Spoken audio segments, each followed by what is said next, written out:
Hello, everybody. I'm Sacco, and welcome to MAG1 Season 2, Round of 8, Group 1.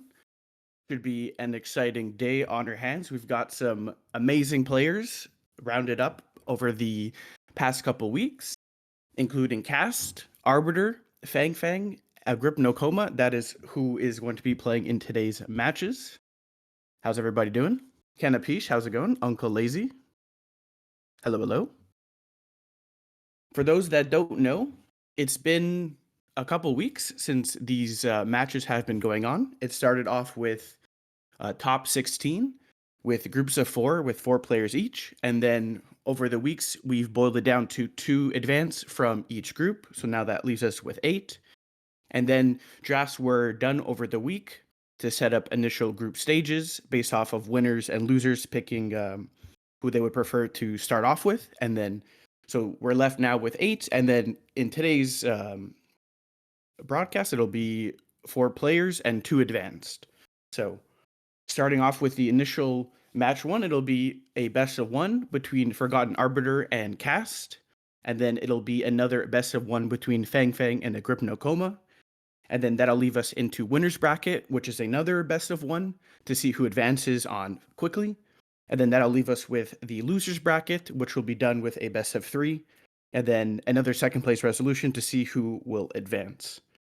So it should be a quite exciting day. We've got a lot of 5-1 representation and some 2-1 representation. Maybe we'll see who's the better region, perhaps, or maybe we're getting down to it. Who knows? I'm just trolling, but initially we'll be starting off with a 5-1 rivalry. Cast is known to be a quite interesting player. He's spends a lot of time in the lab research and stuff, doing mobile beacon tricks and all that stuff. He's also one who popularized the sledge pulls, which are very, very annoying to deal with, especially if you have to play against it where like half your army in standard will like go to the flank. So he's definitely a very interesting player to watch, and he does a lot of innovation when it comes to on the battlefield. And then of course, Forgotten Arbiter, the legend. He's been around since like day 1. A very solid player, has always been at the top of the leaderboards, and he's perhaps my 2v2 partner. So maybe there's some bias in that regard, perhaps, maybe, but it'll be a very exciting match.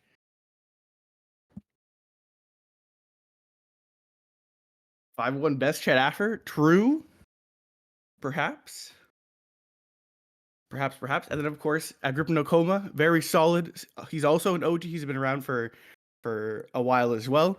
He's mainly a standard player, although I've occasionally seen him on ladder playing some aggro, but maybe that was just for the memes, for trolls, but he's definitely a very solid player. He advanced his group straight on through, defeating Arbiter. How's it going, Rooster Raiders? Hello, hello. Welcome in there, buddies. Cardella, Tuvin, T-Ba, hello. How's it going? Lepaco. We're going to be joined by Rooster in just a moment.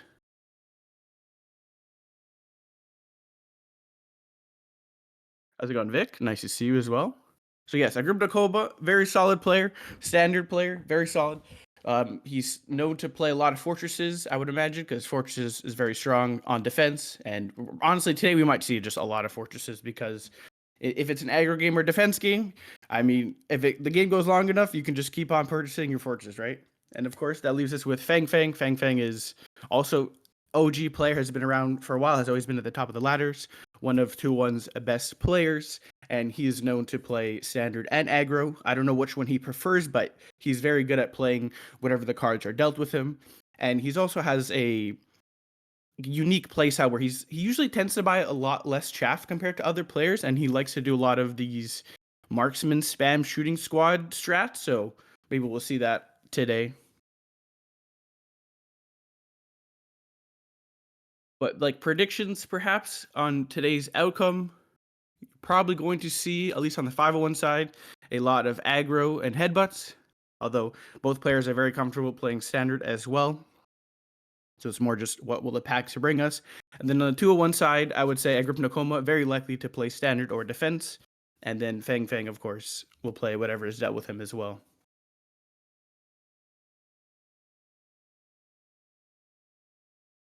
All right, we should be starting off our match in a little bit.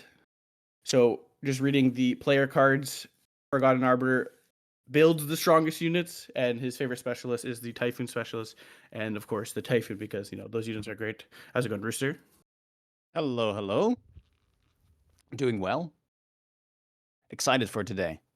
Oh yeah, for sure. Do you have any insights, any predictions on today's matches? Um, that's a tough one. I would say that for this first one, I would have to give it to Arbiter. Um, he's just been so solid for basically as long as I've been playing Mechabellum. I've known him as a top player. So yeah, I would say I got to hand it over to him. But Cast has been playing impressively as well. And of course has won that DreamHack event that was boots on the ground, if you can say. So yeah, I can see either taking it, but if I had to pick one, I think I would give it to Arbiter. Yeah, I would maybe tend to agree, but I may be a bit biased because Arbiter's my 2v2 partner, but Yeah, for sure, true. a very, very interesting match. Cast, it can go both ways. We might even see like a headbutt scenario. We might see some aggro defense scenarios. It could go either way with these guys, I would say. Yeah, because you and Arbiter kind of have a similar play style too, right? I guess it also kind of stems from how you guys play 2v2 together, but are there any strategies that you're expecting? Some things that maybe you've talked about, or nothing special? It's no hidden sauce. It's you buy the fortress, right? And then after you buy the first one, you buy the second one, then the third one, then the fourth one. So that's what we're gonna see. We're just gonna see forts. That's the read. Okay, Because and do you click Fang spawn as well, or? that's implied by the continuous fortress purchasing. Oh, You get okay, Fang okay. production, you get range, you get Fang shield, and then you just win. That's just how it works. That's what I heard. I mean, yeah, Zillalag did show us in the weekend tournament last weekend. Although I have something for you. I actually took it off. I went back to Oh my Overlord. god. What do I you think mean, about that? I think Overlords. I always want to fit on a DPS tech, but it's so hard to fit because I think like range is essential. Barrier, if you play aggro, is essential. Fortress Anti-Air in case you have like Sarah like triple teching his birds. Maybe you have to punish him. I don't know, but Yeah. it's so hard to fit on. I wish I could put. If I was a standard Andy only, maybe I would take off Barrier and do that, or like I would do Elite Marksman or Double Shot perhaps. But Nah, I can't bring myself to take off barrier though. Like you'll have those games where there's like 5 spells and you're very happy to have it.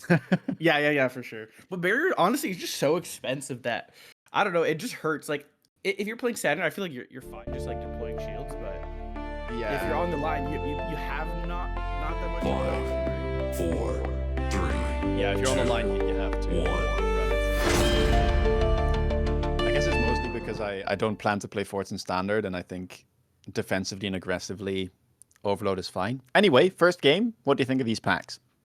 Well, we got some solid packs. I would say Arbiter's got Supply Specialist Ball Arc, perhaps, or maybe like Rhino Specialist Standard. Depends on which way you want to go. And for cast, looks pretty hard. I would say Sabretooth Specialist Sledge But Fang seems pretty solid. what about the Elite pack though? It's like bad ball Fang. 5.7k. It's like 5.7k? It yeah, but like stonks.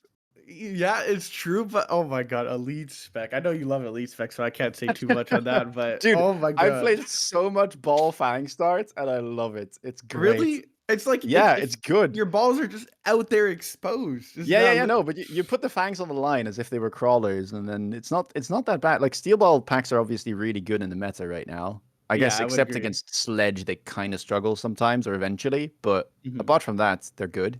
So yeah, I don't know. I just prioritize high health packs, I guess. I see. I see. Interesting. It looks like we've got maybe a bit of a center pull with Cast's defense, or maybe a bit of a headbutt. Like he's like on the line almost, or at least the fake line, round one. Ooh, okay. Bit of a center deployment here as well from Cast. Also, a bit of a wide like deployment from Arbiter here. He probably expects some type of center pull. It is usually a common defense to handle these ball arc pushes. So it seems like his arcs are like lined up almost perfectly with these fangs here. Yeah, he should be very happy about that. That should mean that he'll kill the fangs without locking onto the sledges too soon. Double crawler makes sense. Behind the steel balls is logical as well. Yeah, for sure. And it looks like he has maybe 40-meter gaps between his arc light and his ball. So perhaps, some fortress holes or some other Oh type of no, giant. it's already started. I know, It's I already can't. started. Once you Everywhere you see can it, see fortresses. you can put fortresses on the flag, go anywhere, wherever you want. Oh no. Well, let's see. Double arc lights for cast. Doesn't quite trust the sledges to do all the chaff clearing. They've got good DPS early as well. One pack of steel balls already gone. As you can see, the center pull is in effect. Now the balls do not make their way to the tower, and they're just slowly going sledge by sledge. There's one lone Fang on the right tower, but I don't think he'll do very much this round. It's pretty close, but I think the sledges should have this. Yeah, Arclight, just look at that DPS go. Yeah, Arclight DPS is so insane. Holy. But Arbiter still has Arclight 2 fight. Arclights. 2 versus 1, who wins? Oh my god. Oh, it is going to be the Arclights. Oh, this is gonna take ages still. They've got to. Oh, they're gonna go for the tower. This one Well, Fang. maybe the Fang lives. They're gonna go for the other tower as well. Oh man. Go on, little guy, run. Oh no, I think he's not gonna make it. Don't look. Oof. Poor guy. He didn't even get his job done. We gotta fire this guy. I mean, he got 2/3 of the way there. It's No commendable. XP for the squad? Like, what is this? Yeah. Alright, so the packs are here for the unit drops. Interesting what, like, Farseer seems to do a lot of work compared to all the other drops. I would say Yeah, that seems like this is a straightforward pick for both sides. I think anytime Farseer shows up on round 2, it's like close to an insta pick. It's so good versus everything, and it's kind of ahead of the curve as well for when you would expect a Farseer to hit the board. I mean, Farseer spec is round 4, so it just gets so much done in these early rounds. Yeah, and the benefit of being supply specialist for Arbiter is he can deploy 3 Fangs if he wants to, on top of taking the Farseer. Compared to Cast, he would be short. He would only have like 300 supplies, so it's quite interesting. But Cast goes for the Phantoms here, so prioritizes the tempo play, tries to go in for the right tower, which by the looks of it will be successful. Maybe a third Fang deployment could protect the tower for a bit, but the Farseer is on the wrong side. It's surprising that he takes the Phantom right into the Farseer drop. Like, of course, the Farseer is not going to be on both sides of the board, but it is some early tower pressure here. And we got a tower fortification coming from Arbiter, which should slow down the Phantom Ray. Yeah, nice heads-up play there. Mustang coming out as well. Somewhat surprising, but maybe he's playing around the potential of like Wasps or Phantoms being picked from Arbiter. Yeah, you would imagine that's what the play is for. It's a little bit, I would say, a bit of a read you got to make, but we'll see who because gets it's not the tower necessarily first. good into the rest of the units. Oh well, let's see. Phantoms will eventually get the tower. The question is, how much can these steel balls get done before that happens? The center pull is doing a lot of work here. It looks like the Phantom Ray should get the tower before everything happens, but can he get stuff done during the debuff? That's the They question. are locked on, but the Saber. Great tower timing there for Cast, and that should be enough to win. Yeah, it should be. Unless this Farseer can work a miracle during debuff, but... Oh! He's kind of doing the miracle, more or less. That's awfully close for a second round. Now, that was his Sabertooth turn, so he had a bit of an econ lead, so I would imagine it goes to him. All right, we got an Amplified Specialist, perhaps for the Farseer, or just to pick it up for a late game unit. What do you think of taking supply spec, though, round 3 in this scenario? Oh, I don't like it. I just had a conversation about this on stream, and I said, yeah, I never pick this card. Unless I really have absolutely nothing to do with my money, I never pick it. It pays off on turn 6, and then on turn 7, you make 50 supplies, and I mean, waiting for turn 7 to get 50 supplies, is that really worth it? I feel like it just pales in comparison to the amount of resources you get by that stage of the game. Yeah, for sure. And I would say even more so in these like headbutt aggro scenarios, you really don't have much room to take this card. Like maybe if you're playing a range game and you have the extra supplies in standard and the game's gonna go long enough, sure, I guess. Like why not? But I think it's better just to take the early value with the amp core. Yeah, seems like both of the players here do agree. And we have seen in Group D last weekend a lot of those games in headbutts going to round 6 and no further. So I guess that this is in line with what we would expect. Now we've got sorry, go ahead. Yeah, I'm surprised about what do you think about this amp core on the steel balls for Arbiter? Yeah, it's an interesting pickup here. It's if the ball's level, it should be pretty insane. So you're just, I guess, hoping that his ball's level, and if he gets the debuff with this mobile beacon, perhaps the balls can target the Sabertooths and then get some value there. Nice pull from Cast. Farseer will be stuck on that for quite some time, and missile there for Arbiter plus some fangs on the right side will delay the Phantoms. And the steel ball got to the tower. Nice beacon. And his And I balls think, get the level here. yeah, that's a good timing. They need to kill a bit more, but those level 2 sledges give a lot of experience. Okay, they do level.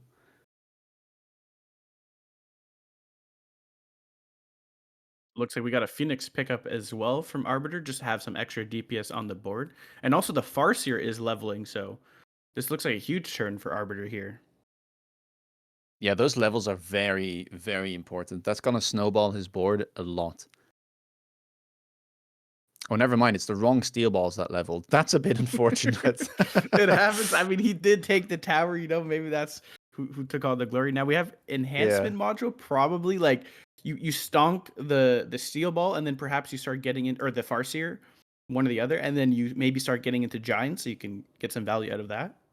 Yeah, I think I would stonk the steel balls and sell them and then keep the leveled Farseer on the board. Because level 2 Farseer with the bonus attack seems pretty strong still at this stage.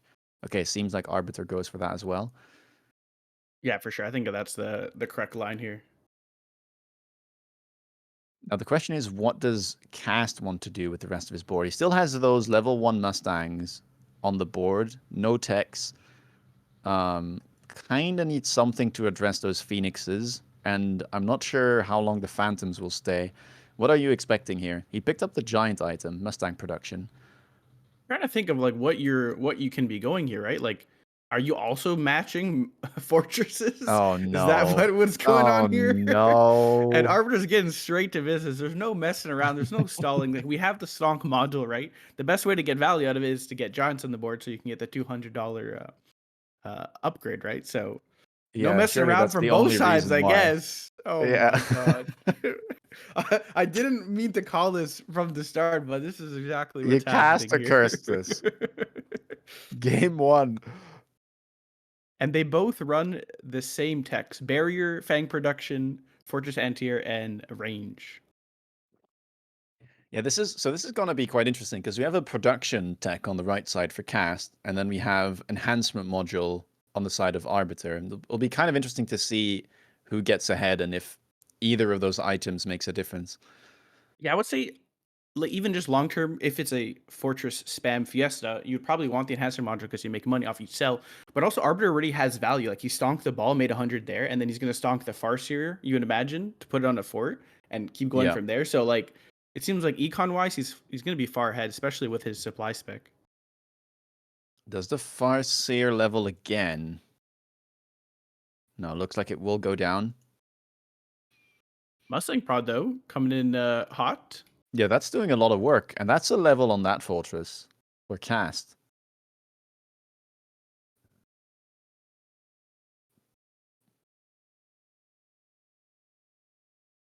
Oh boy, the more unit drops are coming. What do you think of these? Picking up the pace. I mean, I guess Scorpion and Marksman are kind of too late. They've already picked a carry. I can see Stormcaller for a bit, which is what Arbiter picks. I don't know. It just looks like a sell to me, if anything. Like Stormcaller or sell, which could also just be Stormcaller and sell out of Stormcaller. I guess that's the one downside of taking the enhancement module is when you have unit drops that you might think you want to sell, it's like hard to get out of it because you're also trying to like min-max on that regard. So maybe the thinking is have firestorms set up, perhaps like for the initial oil turn. Like if Cass stacks all his forts on one side with Fang Prod, there's always that oil turn that you can do to like close out one round, perhaps. Yeah, that's a good point. And I guess Stormcallers, especially if we're expecting the Fang production, are never going to be that bad, so it's just fine to keep them on the board. Although, does he stonk the Farseer? Because he can sell it, but he has nothing really to level, unless he wants to level an Arclight, but that's a bit awkward. It looks like he sold the Steel Ball to get the Amp Core on the Fortress, which makes sense because the Farseer might even level this turn, perhaps, and then you get even more value. Fang production already teched for cast, still has that level floating on the Fortress, and we get range from Arbiter. Interesting differences. Yeah, I don't know. I don't know what's better. I think it's usually try to mass like the long-term plays. You want to mass as many fortresses as possible, and then like fit in the techs as you're going. I guess is the plan. I'm Yeah. not sure. I'm a little bit concerned though for Arbiter's chaff clear right now because the Arclights are already going down, and he does have storms, but they're not guaranteed chaff clear. Although on the right side things are going well, and that Fortress is He's just completely hiding behind the dizzy. tower. He's a little so sneaky dizzy. boy. Oh my days. Well, the tower was leveled as well, so it's a level 3 tower. Even if he did hit, I think he would have been fine, but that was quite the comical. storms also did a decent amount of damage to the fortress. Like 20k, not bad. Yeah, and the Fortress now is locked on, so I guess for now the chaff clear situation isn't too bad. Stormcaller still alive for cast, though. Will the Farseer level? Oh, I think it does? No, it doesn't. Okay. But it's short. A couple hundred XP. Yeah, Fortress there, taking away some of the experience from those level 2 Stormcallers. Oh my goodness. I How think many they're all giant items do you pickable want? here. Like additional deploy when you have stonks also somewhat interesting, but I guess you can't really beat the value of nano repair kit, right? Yeah, you could even pick heavy armor, I guess. I don't know. If you have like a really high level fortress, I think nano is better. But if you just plan to mass level ones, then heavy armor is the That is a good the point. more logical thing. It looks like that's exactly what Arbiter does here. We're getting a stonk out of the Farseer, putting it onto the fortress, and perhaps another heavy armor will be going on another fortress here. Range on the Arclight. So Arbiter does realize that chaff clear might become a problem down the line. We have a flank coming in from cast as well on the left flank. It looks like it should eventually get through. Since it's like an interesting read though, like because there was a Farseer right there, right? Like of course it's very likely that you're gonna stonk, but he's calling it out. Yeah, that is some 5-head play right there. I like that. Now we've got range Mustangs, which makes sense because if Arbiter ever gets the Fang production, I would imagine you'd imagine like Fang or Mustang HE range would be like your go-to compared to like the Arclights. Oh, and he reads that as well. What a turn from cast. Double read on the flank and on the Fang production, which has also been picked up. We got to borrow from Arbiter here with temp speed. Trying to close out. Yeah, he does have the advantage of having more fortresses, and one of them is leveled. So 5 fortresses versus 3 with 2 techs instead of 1, and 1 with a level. Hey, he's not messing around here, but this debuff will be going in shortly. Will it matter? That's the question. I'm not sure that it does. I think this level 2 fortress on the side is just way too big to go down. Yeah, he's also just stacking items too, right? Because Cass took the additional deploy. So he's like outstatted with the enhancement module, the levels, and the heavy armor. And the thing is, you don't necessarily need that much chaff clear if you have a million fortresses with fangs. They do chaff clear kind of fine by themselves. Yeah, for sure. That's like the greedy way to play this is just to keep buying forts and basically have forts solve all your problems and then you win. Like I don't know. Yeah. It's very, very nuanced strategy, you know. You wouldn't get it. I always love how like you spectate high Mamar games and then you try to explain it to people who just started, and their boards are just like the most complex, just like every single unit using every drop, and then the higher MMR you get, the more gets sold, and it's just like, I play fourth. Yeah, and look at this intensive training, kind of insane for Arbiter. Like he has the Oh stonk my, module, he already has the level, he's just going to the moon here. I don't know, this that's is kind of uncalled cheating. for.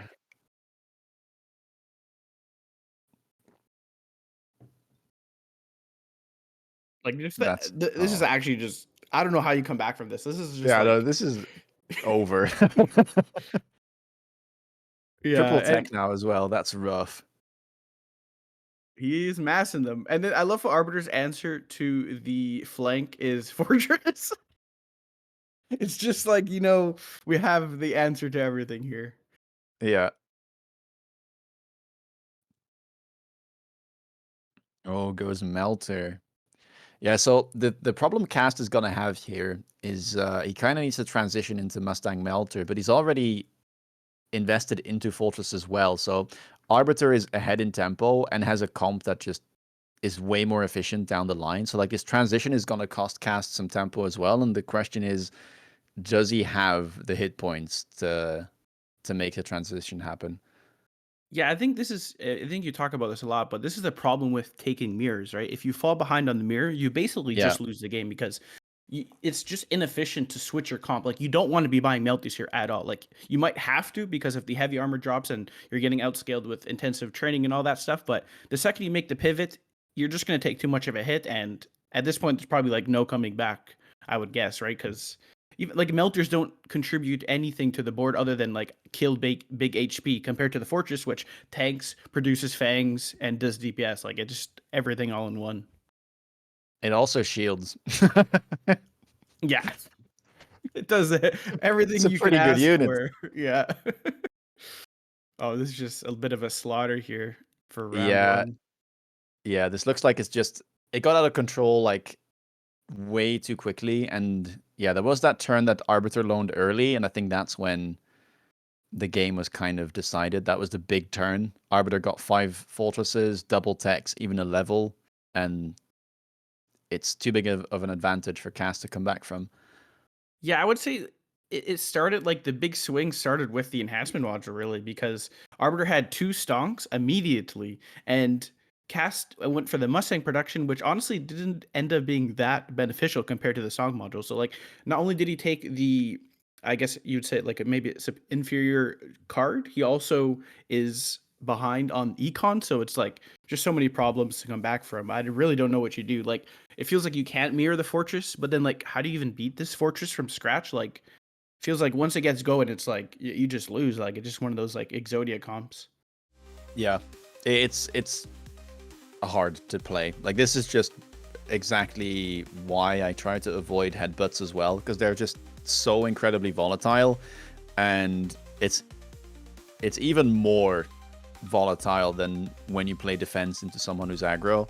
Like you make one misstep or your opponent gets ahead in this mirror, and it's over very, very quickly. Yeah, because you committed techs. Like Cast went for the Fang production, so he's kind of like saying, okay, I'm gonna outfort you, but you fall behind on that, and there's no coming back. Like honestly, I think the game was lost probably on the enhancement module turn. I don't know. That's what it feels like, just because the econ is so important, and then by not taking enhancement module, if it becomes a fort spam game, you just lose because you're gonna get outvalued. Yep.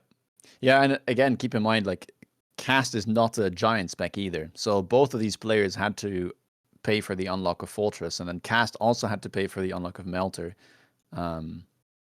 Yeah, that's a lot of resources, quote unquote, being wasted. Anyway, Yeah, that was but the first best of 1. Oh, sorry. that's quite exciting. I don't know. I would just say it was an exciting Fortress match, and hopefully this match has maybe less Fortress. Hopefully, well, it is 201 versus 201, and this is true. Like, I think I haven't seen that many 201 players play this Fortress comp. Agri took out. I'm pretty sure he took out Arbiter with fortresses. So I don't know about this. Yeah. Okay. True. I guess. But that was because it was FangFang, defense, like defense aggro scenario. Maybe yeah. we get a range match and some Vulcan marksman game. Ooh, maybe that's spicy. Exciting. What do you think Mhm. about Vulcan Phoenix?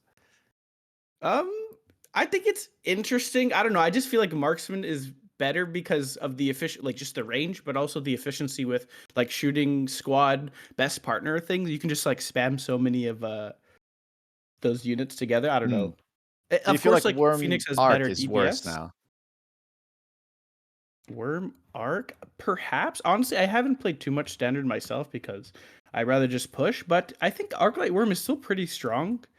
It's just not as strong because Arclights got nerfed. Because I felt like what made Arclight Worm so strong was you're actually playing Arclight carry, and then you just had Worms to stall, and then the actual real threat on top of like dealing with infinite HP was dealing with like level 6 elite marksman Arclights. Yeah.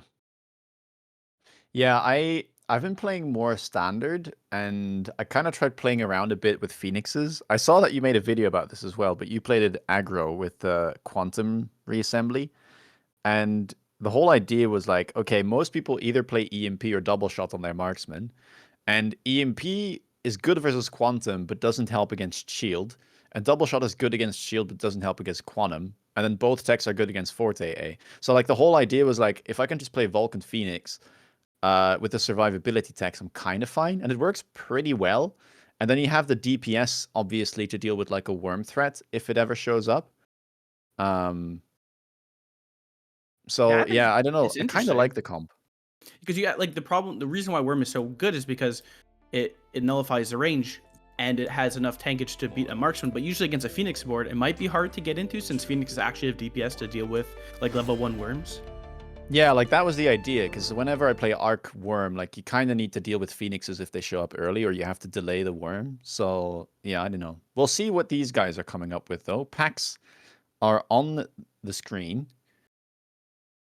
Looks like Typhoon Specialist. Like, yeah, the combination isn't that great. Marksman Mustang might be like the worst unit combination, perhaps, out of all combinations, but it comes with 300 supply round 4, so maybe that's the thinking here. And we're up against Farseer Specialist with Agrypnocoma, which is, of course, maybe the like what I don't know how you rate starting specialists, but I think Typhoon Spec, Farseer Spec are probably still like S tier under Rhino Spec, perhaps. It is a very healthy pack. I think we got a hint of aggro there, but now it looks like he's deploying his second marksman back. I got excited here, but you know, second guess himself. I mean, aggro would make some sense because into the arc lights, it's not a fun first round for the Mustang. Okay, he does go on one side. I think that's a correct play because otherwise you're just doomed. Like Mustang are never gonna clear symmetrically against that type of board.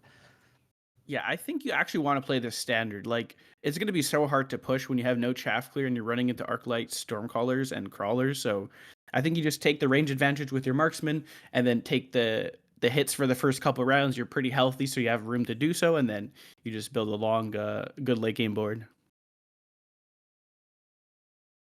Double crawler being purchased.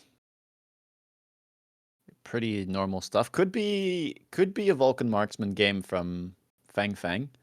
Doesn't really have the arc lights to start with, so might stall until he can purchase that. And I imagine Agrypnocoma will simply keep the arcs. Yeah, he does have the shooting squad, so he could threaten like the marksman spam best partner combination. You would imagine, right? Yeah. And that isn't too bad into Arc Worm either. Have seen some like Fang Spawn, Ignite Fang type of answer into Worm, and it doesn't do too poorly. Yeah, I think it's just the main reason it's so strong is because of just all the late fangs. Like fangs are pretty hard to kill efficiently in standard, and when you're playing Arclight Worm, you're just in Arclight, so like Fang Shield also does a lot of work, and then it gives you enough time to deal with the worms, whether that be Ignite or some other type of answer. It's got a really good synergy. Yeah, standard. You kind of want to spam late fangs in standard anyway, so I guess you don't mind if you have to play more of them to counter the worm. Speaking Speaking of of, yeah, fangs, I think it's insta fang picks for both sides. I probably right, but I don't know. Maybe yeah, balls for some tempo. it's not even like the level 2 fangs that where you're like, I don't really want to pay for like level 2 fangs. But if it's just like for free and you get 2 deployments, you can get 5 deployments of chaff down this turn if you want. Like, Yeah, it's I hard to say kind of no to like that. this. Yeah, that sounds pretty good. Is FangFang okay? You know, this might be OCD, but I think he just he just places units on the board. He doesn't like. They just go right. Like it's off center. This Fang on the left is off center. Right? yeah, Is that what that's you're talking about? okay. He Okay. fixed it. No, We're but his good. crawler is also. Oh They're yeah, not. true. They're not in order. I Oh don't know. It is. no, FangFang. What It's are you over. He should doing? surrender. Like this is unsportsmanlike. You know how am I supposed to cast this game while this Yeah. is like this asymmetry? Ugh. All right, Anyway, we got a mobile beacon going on here. Should be pretty good since it is center storms. Like the problem or the one downside of center storms is one beacon can pull or distract both. So looks pretty solid here. more arc lights being picked up as well. I would imagine we get range arc light next turn from Agrypnocoma. For now, it's just more chaff. Wow. Okay, we already have the double lines of fangs from FangFang. Pretty sure I saw it. Like it was a 200 float from FangFang, and he is selling his Mustangs and not buying arc lights. So the only thing you can conclude is he's going Vulcans, right? Like that's the Yeah, only it thing has you to really be. can do.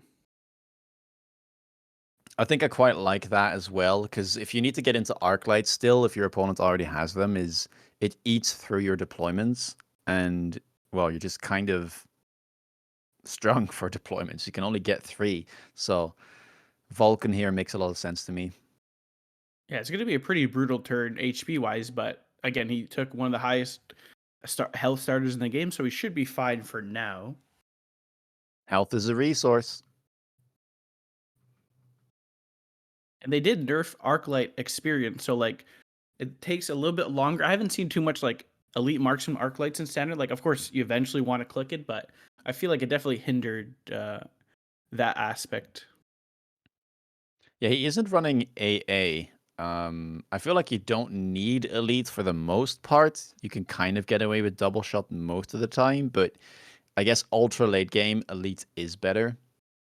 Look at this Stormcaller cheese. What is going on? This is too spicy for me. He's got the deployment module. Got to use it. Like surely you would imagine there's Vulcans going in front of the tower, right? Because like he definitely saved money. He sold his unit, so Yeah. interesting play here. A little bit of a gamble. Well, he does lock the Vulcan. I don't know how many salvos he'll get off, but range on the arc lights, kind of as expected. And the chaff situation for Agrypnocoma now looks pretty normal. Yeah, what do you think Agri's solution now would be to these Vulcans? They do run Ignite on the Vulcan, so maybe that's a bit of a deterrence. I don't know how much of a deterrence it is, but maybe it is against going Worms here. Yeah, I think Ignite on Vulcan is less scary than on the Fangs, because the Worm usually will start targeting the Vulcan pretty quick anyway, whereas the Fangs tend to stay back. Yeah, for But sure. it has to be something like that. Honestly, I wouldn't be too surprised if he goes Melter. I've seen Agri play Melter into Bear-like in the tournament just before this, so Melter Arc Storm could be on the cards here as well. I feel like though Arclight Melter long term probably gets outscaled by Vulcan Marksman just because the It, efficiency of deploys and the Fang production and all that. yeah, it does. It used to be like a very meta comp, right? Like months and months ago, and it started falling off when Marksman became more popular. But yeah, it is gonna be Melter. Interesting. Okay. He does not run the crawler production, so all he really has Yeah. access to is barrage, and they've nerfed Melter so hard that most of these techs aren't that insane. Like barrage does stuff, but like it's only for 8 seconds of EMP. Yeah, I think Barrage is still worth running overall, but I can see it not being the best into this type of board. Doesn't have money for range either, whereas FangFang already has range on both his Vulcans and his Marksmen, so curious to see how this plays out. The Melters are pretty tanky and the Marksmen are kind of low level, especially on the right side, so they might be able to tank and just power through the round. Yeah, it could be. There's not too much chaff really from FangFang. It's just like 2 crawlers and then like this Fang Conga line we've got starting. Also, that melter is zooming. Oh my. Haste module melter. It's interesting he puts haste on a melter. Like the stats don't really matter too much, right? Yeah, but I guess what none of his units really care about it, right? I mean, you could put it That's on true. arc lights, but like it's an arc light. Still looks pretty close here. The marksmen are starting to get levels though, which might be a problem long term against the melters. Okay, Melter does take out the marksman though, so I think the experience there went to the Vulcan instead. Right side is simply, yeah, punching through, and the Stormcaller's doing a great job, so good round for Agri, and FangFang now down to 2,500. Yeah, I think if you're Agri, I honestly don't think you want to see Vulcan marksman late game. So you just like borrow temp, range, oil, missile, do whatever you can to make sure this comp doesn't get a line. I don't know. Yeah. Yeah, I think Agri needs to close this out within like 3 rounds or so, and then if it goes longer, he'll be in trouble. Smoke bomb though is such a strong card in standard. Like it's hard to even shield efficiently against it because if you shield too high, then then your shield doesn't do too much, and if you shield too low, you walk into the smoke. So it should be pretty good smoke from both sides, I would say. We'll have to see whether or not they put up barriers or if it's simply going to be a trade of low range fights.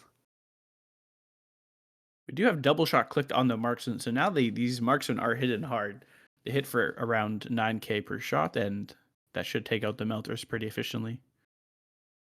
Yeah, both of the level 2s on the right side. They did level last turn, as you said. For now, though, FangFang 350 left and no barriers yet. What is that beacon? I'm not sure, but I think FangFang has to shield, or he actually might just lose the game. Yeah, no. Surely you shield here, right? Why is the marksman in the beacon as well? I'm just, I'm just trying to understand what is. I Okay, guess he's just trying to Fang. run away from the melter, because he's got a haste module, right? He's so fast, Yeah, right? but then he also He'll get runs out of there. back in. Oh, I don't no. know. He's Oh, in smoke no. forever, so Oh, that's... he's grilling and chilling. I guess I don't know. he managed to maximize the time spent in smoke. That's comical. I've never seen that. This Melters do Vulcan have doesn't even range. shoot. It's just, I don't know. It's misty out here. I think this might have cost him the game because now he's going to be on death's door. Looks like the melters are going to be living probably. So I don't know about this, Oh and he my. did borrow. Okay. Oh, it doesn't even get out. That is horrendous. That's a big round too. Like one more of these and the game is over. Yeah, you'd imagine Agri wants to lone range and do all that stuff to close out here. Yeah, and keep in mind, FangFang loaned last turn. Like that was a loan into take 1,500 damage. Yeah, that's not what you wanted to see. I'm very curious to hear what he has to say about that beacon here. I'm just trying to understand, what's the what we were going for, but Yeah. Rhino Well, also looks smoke. actually insane. Like armored Rhino into Yeah. this Vulcan marksman board.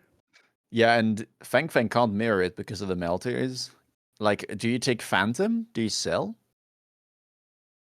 I think yeah, you just sell. None of these really do anything for you. The Raidens don't have enough range. You're not committing to those. Sabretooth, same thing. Rhino, same thing. So you I just think you sell, I can guess. like go Phantoms and maybe stack one side. They're kind of like air sledges, so melting point isn't the best into it. Look at this arc light behind the Rhino. Little assistance to make sure we have some Rhino tower boom.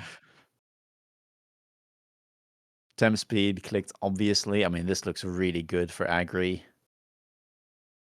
And of course, you get the armor click from the Rhino, which basically now has 150k HP. So there's no way this Rhino dies.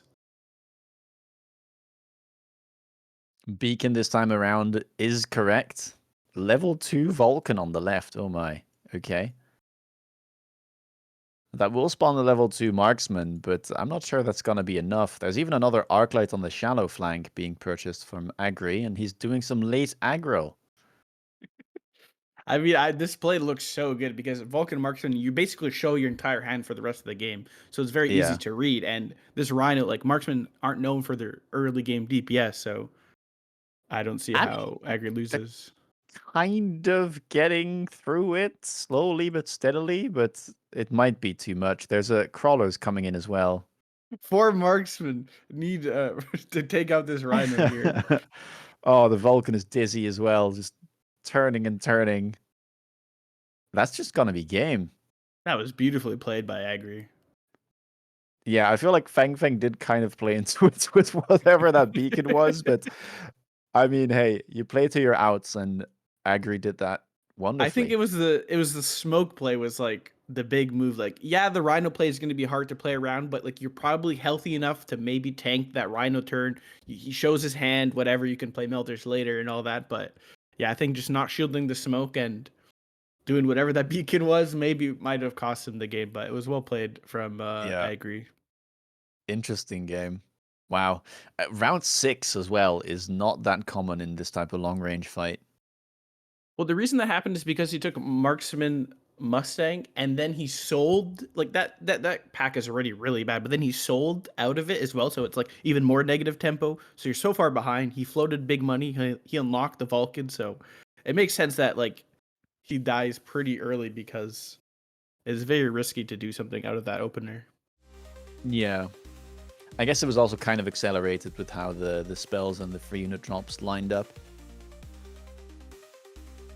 The double fangs. Probably like fangs are like the best like standard packs to get, I guess. Like, can you get 4 fangs? I guess maybe if the game Yeah, you goes, can. if no one but buys them in it's like a standard. late round thing, I think. Unless they turned it off. I actually don't know if they turned off like 4 deployments because it's not possible for any other. There's 4 Hard. marksmen, I swear. Oh, true. Yeah. Oh, yeah. Yeah, no, then it should be possible. And there's 4 arc lights you would imagine, but like everyone has arc lights already, so you'd probably never Yeah. see it. Yeah. I mean, it's the same. Like we used to test, or we did a test with Skay a long time ago when the free unit drops came out, and the chaff drops were always worth the most. Like there's some insane stuff in the game, but yeah, you just never see it because you never get games that like go until round 8 without both players having fangs and crawlers on the board. Yeah, I remember I remember one game I think a while ago against Woot where it was like 2 level 3 crawlers because we were both just like Yeah. spamming fangs and it was such a good card for like 2 turns.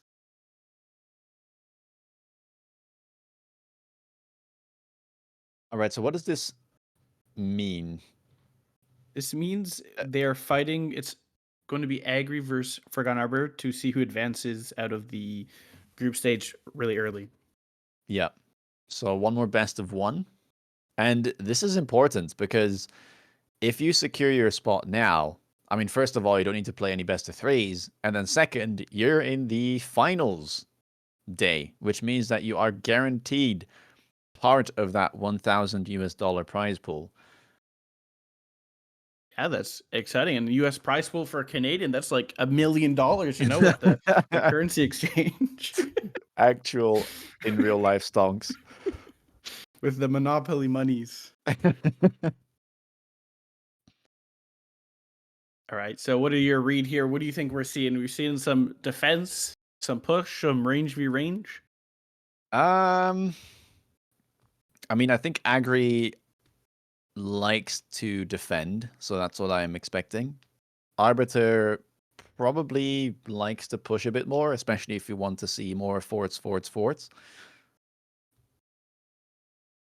I read, I think it's going to be a fortress mirror. I think it's gonna be the cast game all over again. I don't know. That's just my read on the state of things. But Arbiter is capable of playing standard as well, so but I don't know. He hasn't played that much recently, right? So he might have just like gotten a read on the state of aggro, and that's what he prioritizes now in the tournament. Yeah, I think Arbiter, at least when I backseat him or watch with him, he's usually just prioritized if he's playing serious. He's usually just playing whatever pack is the best available to him. Like if it's like a Stormcaller Rhino spec pack, he'll probably deploy standard, or if it's ball arc. Like I don't know if he's in these tournament settings, he's like trying to do aggro at all costs, depending on like the matchup. But Agri is known to his battle focus says standard Andy, so maybe that means he may want to Yeah. push him. It is kind of crazy because all of his games have ended on round 6 so far. Like, not even kidding. Last game ended on round 6 as well, and all of his games in Group D last weekend also ended on round 6. I don't know how he pulls it off, but yeah. I'm surprised his favorite unit is the Raiden. Like, I honestly don't know how you play this Raiden in this meta. Like, it feels like there's so many other better units to really play. Like, if you don't get it from unit drop, I don't know when you play Raiden, to be honest. Yeah, I even managed to beat Raiden today with Phantoms, which was kind of comical. Oh boy, that's not good. It's just spamming Phantoms, and yeah, they got through. All right, packs are available. What are these packs? Oh my god. These are actually just horrendous on all sides, no? Are they? I mean, Amspec Sledge Crawler looks good. I Like, honestly nothing's think... bad, but like nothing's, oh my god, Typhoon spec, Rhino spec, Farseer spec, I mean, look, hey, I'm biased towards Ball Fang, all right? But I mean, 5,200 hit points, like you have like Typhoon spec at home with your Fire Badger on turn 2, you just take the 200 credits. Interesting. So it looks like, I don't know if Agri's going to push with this pack. Like, you can do both ways depending on your playstyle, but I think you have to defend if you're Arbiter here. You don't want to take a headbutt against the Tarantulas because of the high explosive ammo tech. It's just so strong in those scenarios. Yeah, agreed. Wow. Okay, so Agrypnocoma there, standard Andy, not quite living up to his card from the looks of That it. is propaganda. Yeah, that's just straight up aggro. I respect it because I think you honestly you have to play this pack aggro. Like, I don't know what else you're doing with standard Tarantulas. It doesn't feel that strong here, but not the best pack like combination for aggro, like with Marksman and Tarantulas, but still good nonetheless because the Marksman can help you take care of the sledgehammers early. Yeah, it's not a terrible pack. Usually I prefer pairing like this type of push with Phoenix, but if you get triple Marksman, at least your DPS is somewhat sorted in the early game, and you can prioritize Tarantulas and their techs a bit more. Yeah, for sure. And you don't have to worry about like round 2 anti-air and like having to do like a weak deploy round 2 like Phoenix Crawler and like Fortify or something like that. So you can just like spam more Tarantulas, get the flank going, and you ace and push, I think. And what about Arbiter here, turn 1? Do you go double Marksman? Okay, he does. I think you have to. Like, you don't want to mess around with like spider experience, and you want to try to do your best to take care of these challenges. The problem is, like, can you clear the chaff and the Marksman lock on? That's just like the big question every time. But yeah, it's only 2 crawler packs, so maybe the sledges can get it done, but I agree, it's a little tricky. it's got 2 Marksman locks on the spider here, so this looks pretty decent. Not too bad. Although he'll get debuffed. Crawler there splitting up. So first round should go the way of Agri. Yeah, that's a really good debuff. Also, Agri not running Mech Rage on the Tarantulas and running anti-aircraft ammunition instead. Interesting. I think honestly, Mech Rage is like, I think you have to run range HE mines. Like, I feel like that's just like the baseline. But Mech Rage is so expensive. Like, it's definitely a good tech. Like, if you get improved Tarantula, I would imagine. Yeah, since but you're scaling you with can go that, zoom but... zoom. You go so fast. Yeah. HE But I don't think Mech it's that Rage, big a like deal. nothing survives. Nothing survives. It's just like instantly your chaff is gone. Yeah, for sure. Now, Fangs? We go again? Fangs? Oh no. I think it's Arc Lights from Arbiter. Like, makes the most sense because he needs some chaff clear, and then... Yeah. It's 2 deployments as well. Like, both of those are really good. Now, I hate to say it again, but Arbiter sees spiders. If there's a spider commit, there's very good chances there's going to be a fortress commit in return. Just saying. So it's going to be, the prediction is Spider Melter versus Fortress Fang, and of course Fortress Fang just wins. So I'm just gonna put it out there. Sorry, my brain is corrupted. Yeah. I feel like if we don't see Fortress at some point, like we'll get to a stage of the game where you're just gonna start calling out the armor factory, and then That's like it's basically you're role playing as a bunch of fortresses, right? Just how it works. yeah, Wow, surprising Fang pickup here from Arbiter. So, because well, I guess it doesn't matter which way you go, right? Arclights or Fangs. If you're yeah, deploying one or the other, I yeah. guess, right? I don't know. Arclight's very far out, and one more Fang. What is that? I The guess Arclight he's is for the trusting the sledges. flank, I Yeah, guess.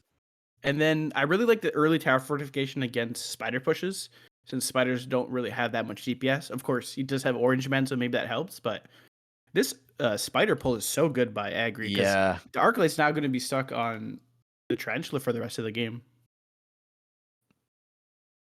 yeah. That looks like a really good round. And temp speed already picked up here on round 2 for Agri. One of those buttons that's really good to click if you're aggro, if you have the money. But on round 2, like that's ahead of the curve.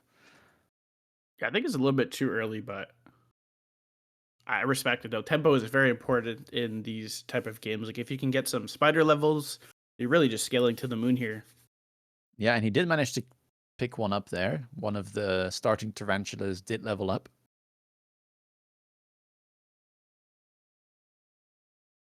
Oh, Ooh, advanced power system. okay. I think this is like one of the best cards with spiders. Like spiders are a little bit too slow, so if you get this, you can basically skip range early and just like click temp speed with the power system, and then it's just so brutal tempo. I think. Yeah. Yeah, it's such a good card to get.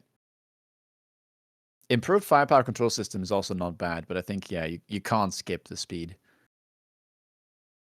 I'd be a little bit panicking if I was Arbiter here. Like all these units running straight at your tower, and you don't really have that much money to get into forts just yet, and even going forts into like 4 marksman levels might be a bit scary, at least initially. Yeah, you think fourth can't fix this? I don't know what else can fix this. That's the problem. That is true, yeah.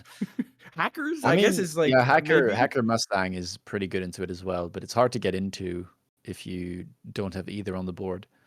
Yeah, and you need like really good chaff clear, and then you need like Yeah. the time to set up for the hackers to do anything, and then on top of that, the tarantula's already leveling, so it could be scary. And well, we borrow for the Oh forges. I my. told you, he's not messing around. He borrowed for it, like he means the business.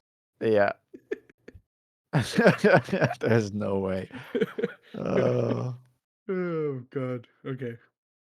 he took improved firepower control system, by the way, and put it on a level 1 marksman. I just want to put it out there.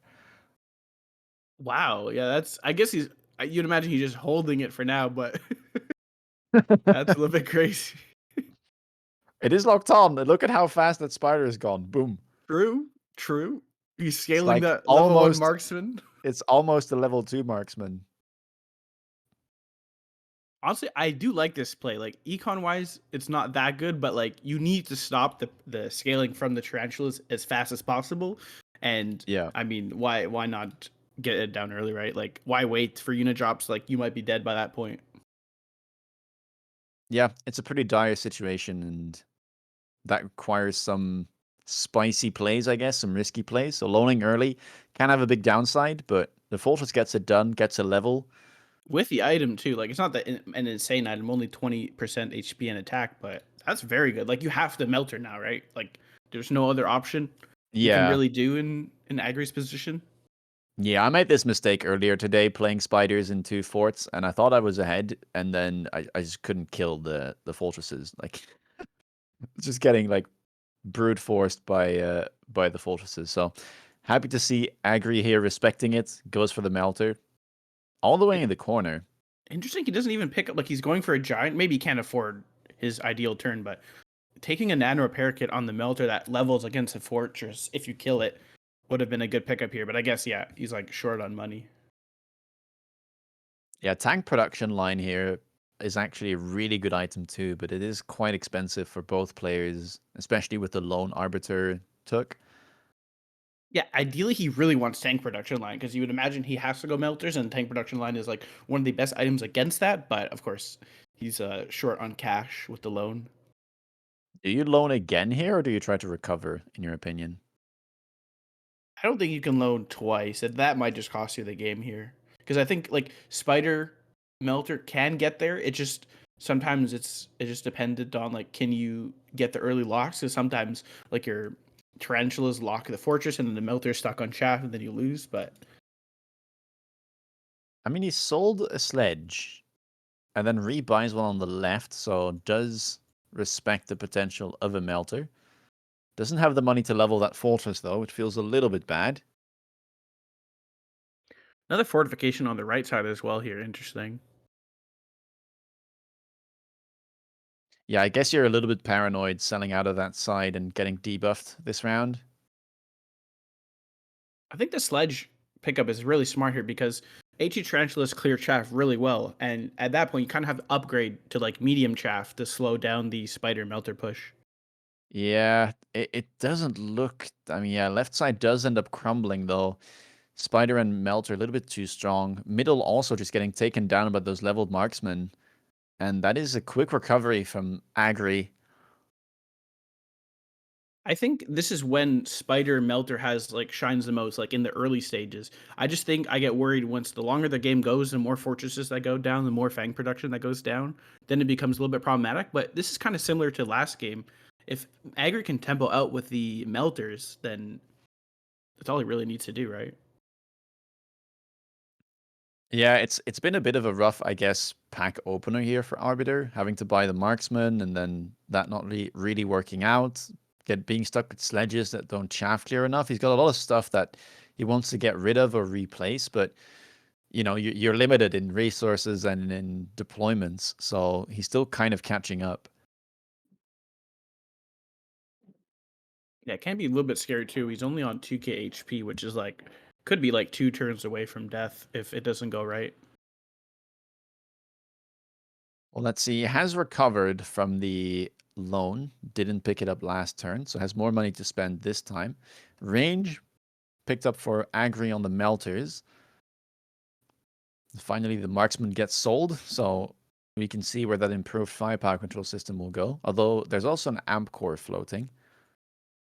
Wow, this is interesting. He's going for like a bit of a push into this weak side tower. I don't know if he wants to do that because it'll be hard to like have a good setup to actually push through because he can just counter with like melter missile and like another spider, right? Yeah, it's gonna be quite slow too, because Arbiter didn't pick up the advanced power system there with the speed, so it's gonna be quite slow for this fortress to get in. And there's a little fang at the back, kind of like slowing down the initial tower snipe. So we'll see how that goes. Yeah, goes for Fang production, but for now there is HE on the spiders. I'm a little bit surprised that the spider there was sold on the flank from Agri. I It thought it was probably in a pretty doesn't good spot, but do much because I guess it gets stuck on the fortress anyway. So maybe things like reposition it would be better. But well, Melter it's is looking locked good on. for Agri at least. Yeah, the middle looks better, but the question is how long will this tower live? Well, not that long for Agri. Nice tower debuff. Does it pay off? Looks like Are it the Fangs is. going to spawn? Oh, they already did. Hmm. I think the Fang How production on the much? last four it's gonna Yeah, be able that's to going to be close really out good. here. Do you get a tower debuff, though? Oh, last Fang spawn there coming in clutch, I think. That's kind of It's a actually the beauty of the surprising. fortress. Like you don't have to really level them now because he showed Melter, right? You just go wide. Yeah.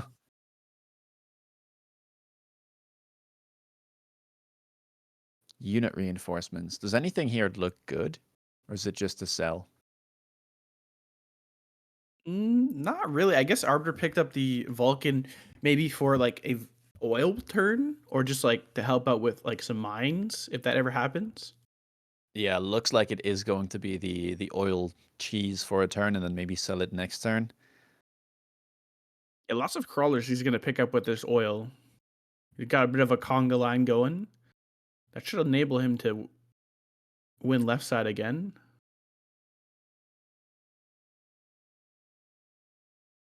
Yeah, redeployment being put to good use. That melter on the corner now being repositioned in front of the fortresses.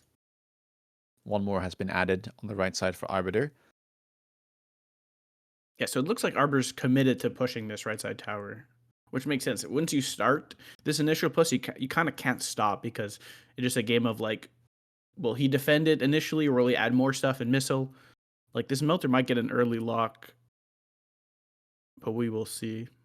Yeah, this fort comp also does really kind of work in numbers. Like strength in numbers is a core concept for it.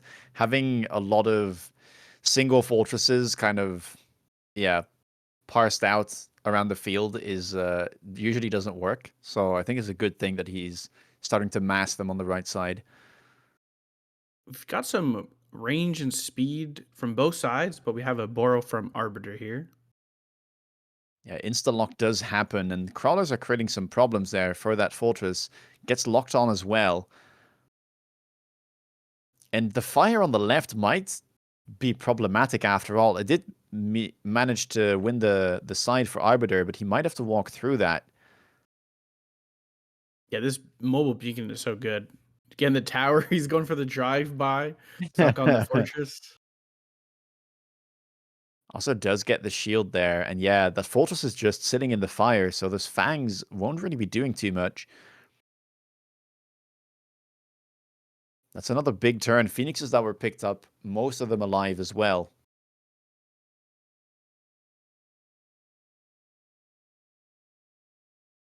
Oh, enhancement module.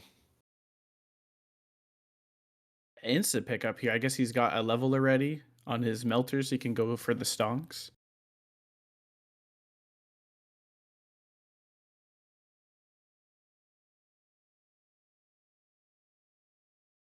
Also, I love how this improved firepower control system has just been tossed around on every single unit on the board. Like, it went from one level 1 marksman to the next that was sold last turn, then on the Vulcan that sold this turn. Let's see where it goes now. Maybe it finds its way onto a fortress finally It's for more home. than one turn. Yeah. It might not be for very long, though. Like, maybe this is the last turn. Who knows? Looks like we're just doubling down on the weak side here. I don't know who's going to win. There's just so many forts and melters here. Only one pack of fangs in front of the melter. Or in front of the fortress, at least. An arc light behind. Yeah, maybe the shielded fangs can borrow enough time to where the spawned fangs will get in front of the fortress in time. We get a bit of a retaliatory oil, though, coming out from Agrypnocoma, but there's no Vulcans, so it won't get set on fire just yet.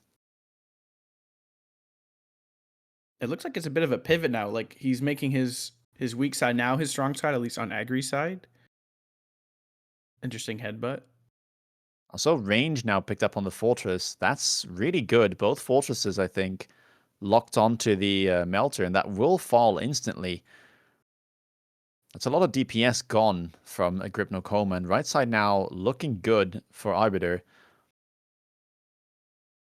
Yeah, this is when I think it starts getting scary for Agri. Like, just the more fortresses that come down with the Fang production, the value increases, and then now the melters end up never connecting. So I think like Agri really wanted to win it last turn or a couple turns ago, but now I don't know what you can do here.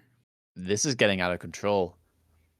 That's triple fortress still alive at the end of the round. Now, Agri only needs to win one round, so he does have an oil play potentially to set on fire. Another enhancement Another module. enhancement module. Arbiter has so many items though on his fortresses that he actually has like no room to stonk. It's kind of funny. He didn't pick up the last one, right? Yeah, I think just because he has no Yeah, there's too no much room. going on. Too much Arbiter or too much fortress success. Now what do you do here? Like you have one cheese that can work, which is like 3 blue what do you call it? Wraiths with like armor field maintenance can do something, but of course that's not enough to win the game. So I don't know what you can do Yeah. moving forward here. Like this is getting very scary. I mean, they might be able to just chaff clear fast enough, right? Like Wraith is also quite good at clearing, so maybe that's a play that would work Replicate. out. Whoa, Does that okay. like get in? Because there's so many fangs and there's like some arc lights. Like the arc lights, there's not that. There's like literally one arc light on the right side. I don't know. I feel like it doesn't get through here. I mean, everything gets missiled here too. Already 3 missiles down. I guess one of them does go into the shield, but like the crawler on the right won't spawn in time. And that's all the deployments used too for Agri. Or I guess you can get one more from the tower, but goes for a melter. So there's 750 left. Like, what do you do with that?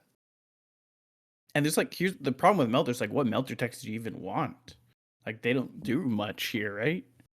Like barrage, I guess, Yeah. but like, what does that even do? I mean, Barrage could hit some fortresses and like turn off the range, perhaps, but goes for mines instead on the tarantulas.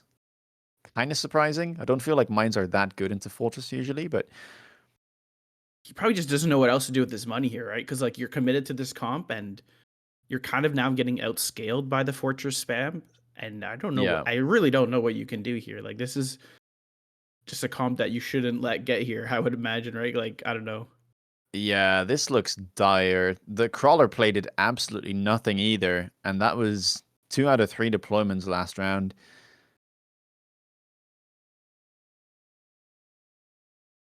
Wow, this is just Oh my days. big turn of the tides. Is that's close to game, is it not? So many fortresses left alive. Okay, not There quite, was a but patch where Agri 83. would be dead here, right? If the fortresses Yeah, did 400 HP damage. true. Wow, okay, big spells on what Yeah, you feels kind of like have to take will them. be the final turn. I wonder if you shield the fortresses here. Yeah, right. It makes a lot Whoa, of sense. Insane value too, right? barrier. Yeah.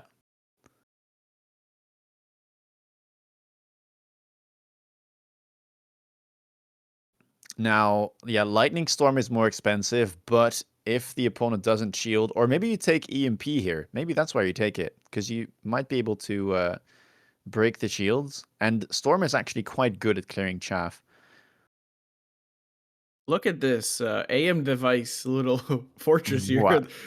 It's for the missiles, I guess. Why Yeah, so many? yeah, I don't know. I mean, when they're that far back, I guess they're not guaranteed to intercept. Or like it covers the double missile. I don't know if that's like a read. Yeah, I don't know. I think it's literally just to make sure that it counters the one. Because if it's that far back, I think it's not guaranteed to actually hit it. He goes for suck on the melter, which I don't really think it does anything. Where's The the problem is EMP? connecting. Yeah, yeah. True. Surely That you EMP might this have been time. better with lightning storm turn. I feel like you have to play for the spell. Yeah, but honestly, even if he magically gets EMP for free, right? Like someone give him like 700 supply. I don't even know if it gets it done here. Unfortunately, it's just that scary. I don't know. Yeah, I don't know. I think I would skip suck and go EMP, but let's see how it goes. Actually, the shields break quite quickly, so maybe it's not necessary. He's got some early locks here on Yeah, the the fortress. storm is clearing really well on the right side. Still kind of stuck on some chaff. How far away are we from another Fang spawn? It's like 5 seconds or so. This does look much better. Wait, this looks like he's That's got only it because he 2 doesn't have the fortresses left DPS to alive. kill the melters, right? Yeah, that's only 1 fortress. Okay, well that gets there. Wow. Okay, I just had no read on the situation. I guess the Yeah, storm was just that good. hey, I'm gonna be completely honest. I was a doubter, but Agri Yeah, it proves us looks wrong good. here. Yeah. Storm actually just was just I feel like the biggest differentiator here. Because Yeah. Storm isn't that good into um Melter Spider. Like it does stuff, but like not that well compared to like a chaff board, arc light board. Yeah, I mean, the main threat here is the Fangs, right? And Storm being so good into Chaff, like, just gets rid of the main problem for Agri for one turn. Yeah, and there was the stonks. I didn't see, I honestly wasn't keeping too much track of like how the stonks are happening, but I would imagine Agri had a bit of a lead here. Yeah, I don't think it was too impactful. I think that Melter on the left just like held on to the module for the entire game. It was level 3 by the end, but I didn't see him sell too much stuff. Oh, I guess he stonked one melter and then Yeah, it just leveled just every left turn. it. Yeah. Well, a really exciting spider push. You don't see. I feel like people need or will start be doing more spider pushes now that the people are figuring out the meta. But this looked pretty strong. Like it forced Arbiter to have to like loan round 3 to like even try to contest this push. Yeah. I mean, it did look really good for Arbiter, right? I feel like part of that was also just the Storm. Like, I think if there's no Storm, this round still easily goes to Arbiter, so a solid defense, but yeah. I mean, he gets the tempo from the spiders early, and then he just can wait it out until at some point, like, he does get this kind of a big turn. Well, that does mean that Agri does advance to the finals. Yeah. Amazing stuff. Player that we haven't necessarily seen that much, I think, on ladder has made a bit of a return, and a return in force. First player to go through. Yeah, congrats to him. I don't think he's lost a match in this league yet, right? Because he advanced like straight out of his group D, I believe it was, and then he just advanced straight out of this group as well. So he's looking he's on fire right now. Yeah, king of the best of one so far.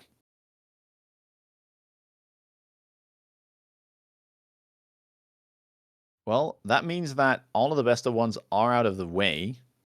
And what's left now is the best of threes to determine who else in this first semi-final will make it through.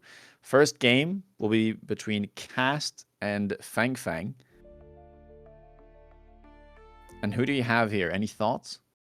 I don't know. Like this is like going to be a super spicy match. Like these players all have like their own unique play style. Mainly Cass, like I never know what to expect when it comes from Cass. He's always cooking up some new stuff. And then FangFang, of course, very solid player. Outside of that one alleged beacon we may have saw, maybe perhaps. I'm just trolling, incident. But should be an exciting game. It can go both ways. It can go a range game. It can go a push from both sides. It could be a headbutt. I don't know. It's going to be exciting, I think. Battle focus is cold like water. What do you make from that? It's not even ice cold. It's like a little bit more. It's a bit warmer. Maybe the water's lukewarm. Like maybe it's room temperature. I don't know how. We don't know. Yeah, I'm not. Is that a positive thing? I mean, I guess it is since he put it on there. But I mean, I guess that's what it means to like. You don't know what to expect, right? Lukewarm water. Super hot water, like from your teeth. Yeah, it's like when you take a glass of water and like the tap was on hot just before, and then it's still like lukewarm when you take a sip. Like that's the type of play style he has. Like you're just like, what on earth was that? Like, gets the job done. But for FangFang, we got steady and efficient. This is I guess that's what happens when you play Vulcan Marksman. That's the staple. Very efficient. Yeah, but I feel like FangFang, he plays a lot of other comps as well. Like he has a very tempo heavy playstyle for the most part. And then of course he's ultra solid in the long range matchups as well. But yeah, I find FangFang he does play greedy. I don't think he's as greedy as like Flower Fairy. Like, but FangFang, I've noticed he's really good at doing like tempo plays. Like he'll go for like early Phoenix spam or like just he tends to sometimes, not always. In standard, it's a little bit different, like with a Vulcan Marksman. But when he's playing aggro or defending a push, he's very good at like these tempo plays and just doing as much HP damage per turn, going for all the spells, doing stuff like that. Yeah. Well, it's going to be exciting. Favorite unit Sledge for Cast, that doesn't surprise me. Favorite unit for FangFang, the Melter. Well, will any of these packs allow them to play those? True. There's that. Cursed matchup for FangFang. What do we have here? Farseer Specialist, probably from FangFang, or Fire Badger Specialist also seems decent for a push. Yeah, ends up going for the Fire Badgers. I mean, Cast, Giant Spec, Marksman Spec look decent to me. Missile Spec is playable too if you like sledges, and he does. So that is the pack of choice. Yeah, this isn't a decent pack into the ball arc, right? Like the sledges slow down the push, the marksmen have the DPS. The only thing you're really missing is chaff clear and chaff, so you can solve that rounds 1 and 2. And how has your opinion on Missile Spec changed, if any, after they buffed its hit points? Because I think it used to be kind of unanimously a bad specialist because it had such low hit points. But now, is I it think playable?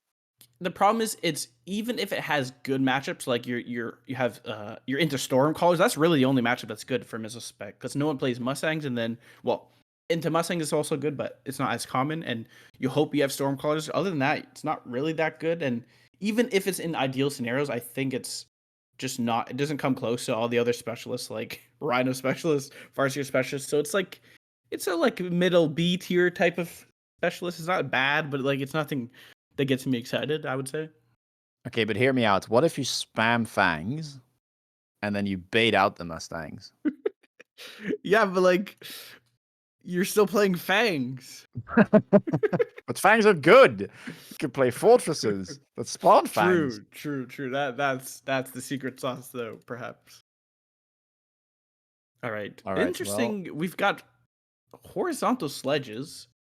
Like now we don't know, like FangFang is known to play standard and aggro. Like he could play position his balls behind tower, so we don't know, but so it seems like he's optimizing more so for a range game. Maybe wasn't really expecting a push, because usually you'd want like vertical sledges here, right? And maybe some arc lights.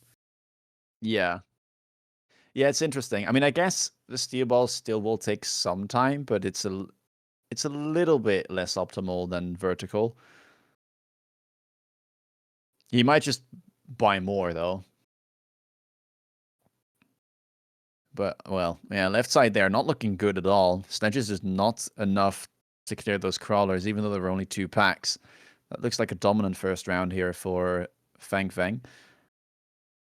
And this is just the power of the ASIM push, right? You stack all your resources on one side, and then the defender has half his resources, basically doing nothing for most of the fight. So that's just one risk you have when you deploy so symmetrically in this type of scenario. But obviously, you don't know which way they're going to go. But the unit drops are here.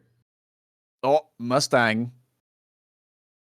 There's the missile spec value if it gets picked up. Yeah, Cass cannot pick the Mustang at all costs. Or the Phoenix. I mean, he can. He's the missile spec. Oh, but sorry. Oh FangFang, my god. Sorry.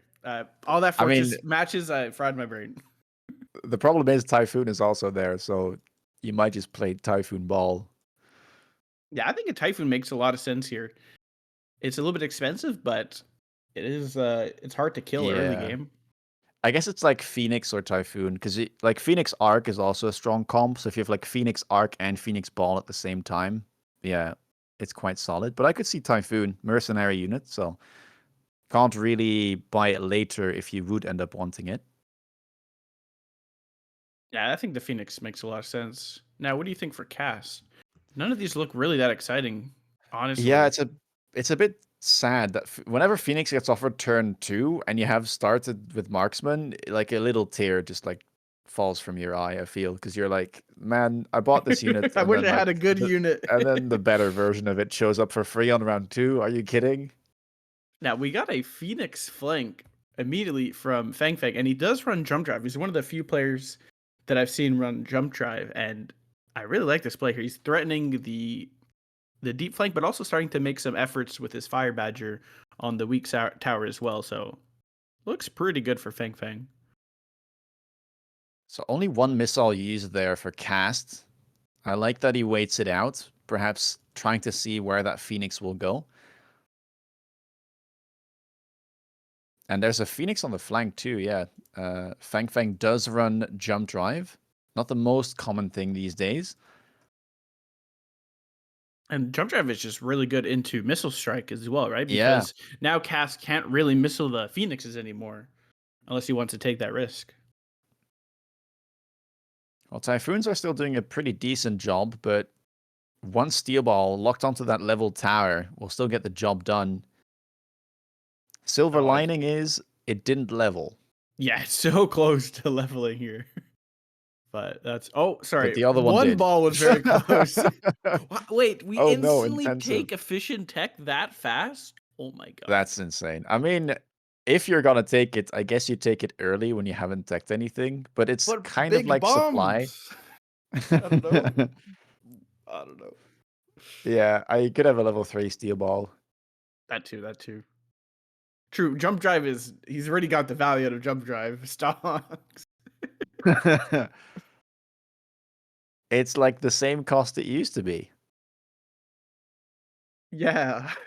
It's he's ready. He just needs to buy Value. 2 more techs to break even. Wow. This is a beautiful. Okay, maybe I'm just an efficient tech hater, but It sounds like it. I mean, it is round 3 is the best time to if you're going to take efficient tech. It is the best time to take it Yeah, because you have no it's the techs. It's same as early like game. supply. But look If at you're this gonna big take bomb. it, then yeah, big orbital. Okay, Cass does end up going for the fire badges and the crawlers on the right side. Still a pretty decent missile, nonetheless. Yeah, I like this fire badger flank as well here. One of the better units to place on the flanks to pull crawlers, clear chaff, and just stall. Yeah, that's hard to deal with too. Like, what do you put in front of that? Like, are you just gonna buy a rhino? Feels kind of bad Yeah. into steel balls. I guess the Typhoon handles it, but it doesn't really handle it efficiently. I guess Wasp is usually like the go-to Yeah. flank coverage, clears chaff somewhat, and then kills the badger.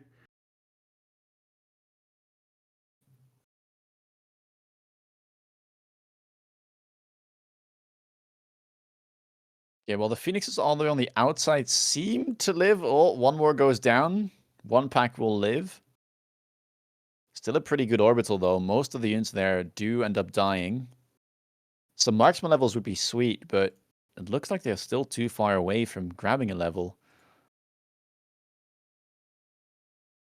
This looks like a nice comeback from Cass. Of course, he did use his orbital, but now he's got some levels on his marksman, hopefully. And Yeah, I did manage to pick up 2. yeah, maybe that'll be able. It'll now one-shot the steel balls at least. Another intensive. I mean, nobody picked up the first one, but I think all these can be pickable here. Like amp on a steel ball, power system for your push is also always, you can't really go wrong with that. And intensive on, again, a steel ball seems decent. improved War Factory? That card, I haven't seen that card been played in such a long time. I played it yesterday, and I had an intensive, and I just built a level 3 factory on the line with armor. That's so disgusting. My whole board was behind the towers as well. It was just like, yeah, what are you gonna do about this? Yeah. Uh, So Cass picks Good up old the amp factory. core as well for the Typhoon. And interesting Wasp position here from Cast. He's threatening Yeah. some. I've seen him do this before to me, and I never fully understood what it was for. I guess it's like it threatens the jump drive commit onto the flank, Yeah. and then it chaffs for the Phoenix. But I don't know why you'd put it there first, though. I feel like if you're behind in tempo, it's maybe worth risking for the tower debuff. Yeah, or even just covering this Badger flank, quickly killing the Badger, and then having this late Wasp chaff for the Phoenixes. Yeah. More Phoenixes being picked up here as well. 3 packs now. Also a crawler in the top right flank. So he is trying to go for the debuff. The question is, how quickly is FangFang going to get in?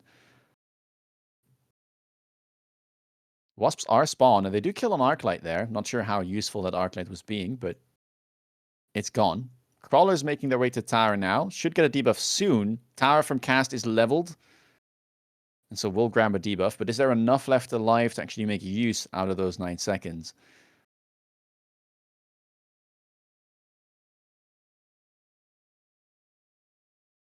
Well, both towers do end up falling here for Cast. That's 14 seconds of debuff going his way. And FangFang comes out ahead yet again, and that's kind of a double cheese coming out from Cast, showing his hand. Not really what you want if you try to go for that type of proactive play. Oh no, the Rhino is Uh-oh. here. Oh no. This This is a is so scary. I brutal. hate this drop. If you're defending, it's like, oh, how do Yeah, I deal with this? I have no especially if damage. like if the player has one of you has steel balls, like you don't really want to play it because it's much worse for you than it is for them. Yeah, for sure. I think what Cass probably should be looking for, there's like 3 fortresses, or there's 3 phoenixes. Like maybe you go for early fortress spam and that eventually gets there against the Rhino, and then maybe you could do fortress anti-air since there's 3 birds already. I'm not sure.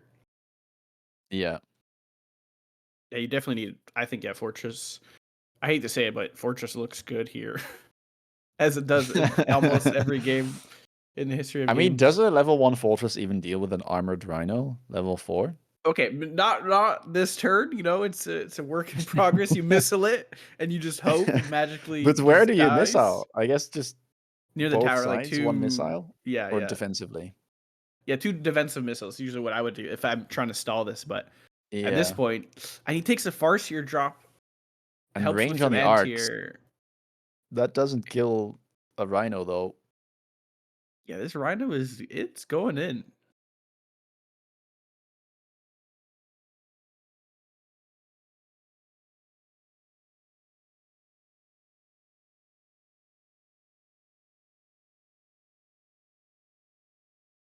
Well, oh, he does put the oil down.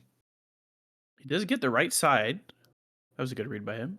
It might burn though, with the Badgers, Oh, true, yeah. which might not be Uh-oh. ideal. Oh, no. That Rhino's free now to move. Well, the Farseer is on the correct side, too. It has pretty good damage for a support unit. But yeah, the Rhino does not care. Unfortunately, Chop, Cass chop. does not have DPS for a 127k hit points on round 5. Yeah. Unfortunate. Did not Very play around unfortunate.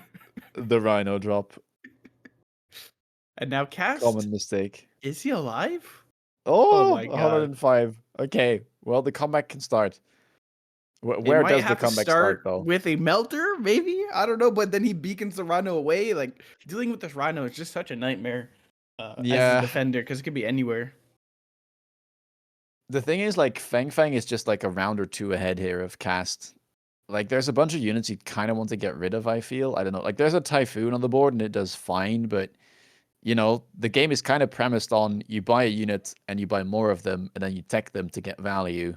There's a bunch of, like, single units kind of floating around. They do all right, but the efficiency is not extremely high. Okay, I like the cheese play, though. Missile on the Mustangs, and jump driving the Wasp into the tower. Maybe Will be that buys time? enough. Thing is, the problem with the enhancement module on Death's Door is like you're losing your deployments and then you're taking a costly card because it pays off later, but for now it doesn't really get much of return on investment. And I don't know if you want to be taking these type of risks in this Yeah. type of scenario.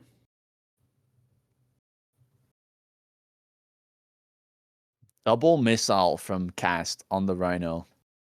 Trying to make sure that it goes through even if FangFang were to put down a missile interceptor. And does end up going for a melter. Okay. The problem is, though, there's nothing really that addresses these steel balls. Like, look at these items. Level 2 absorption, and then amp The and level armor. 3, that's another 100k on that side. Yeah, I really don't know what Cast could have done here in this scenario. Okay, Wasps will end up getting in. Will it be on time is the question that has to be asked.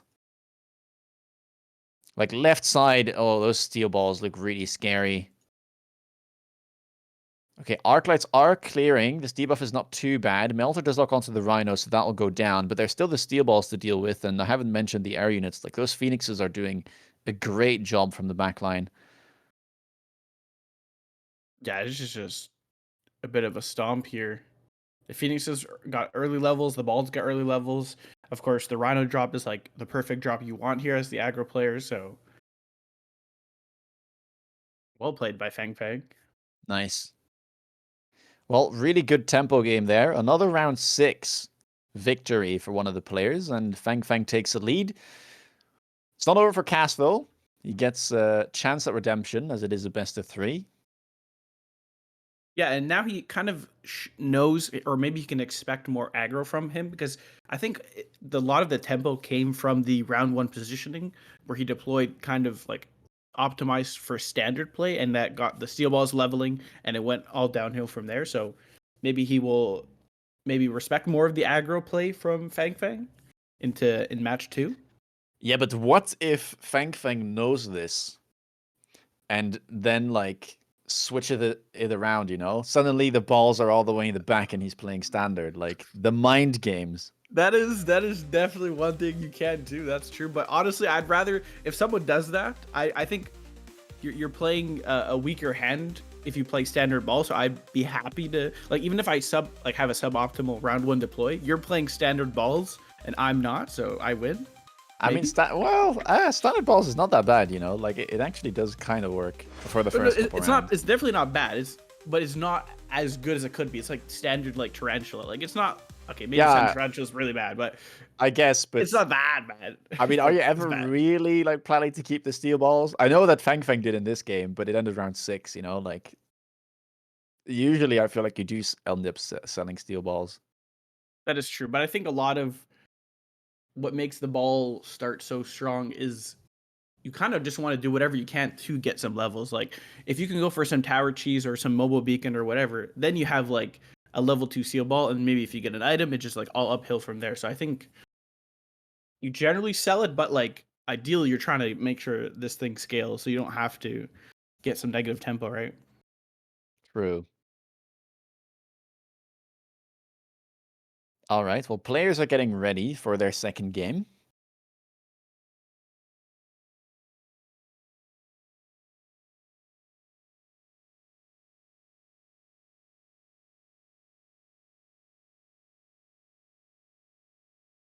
It is exciting that we are seeing. It seems like a little bit more aggro this patch, or this I guess season, compared to last season.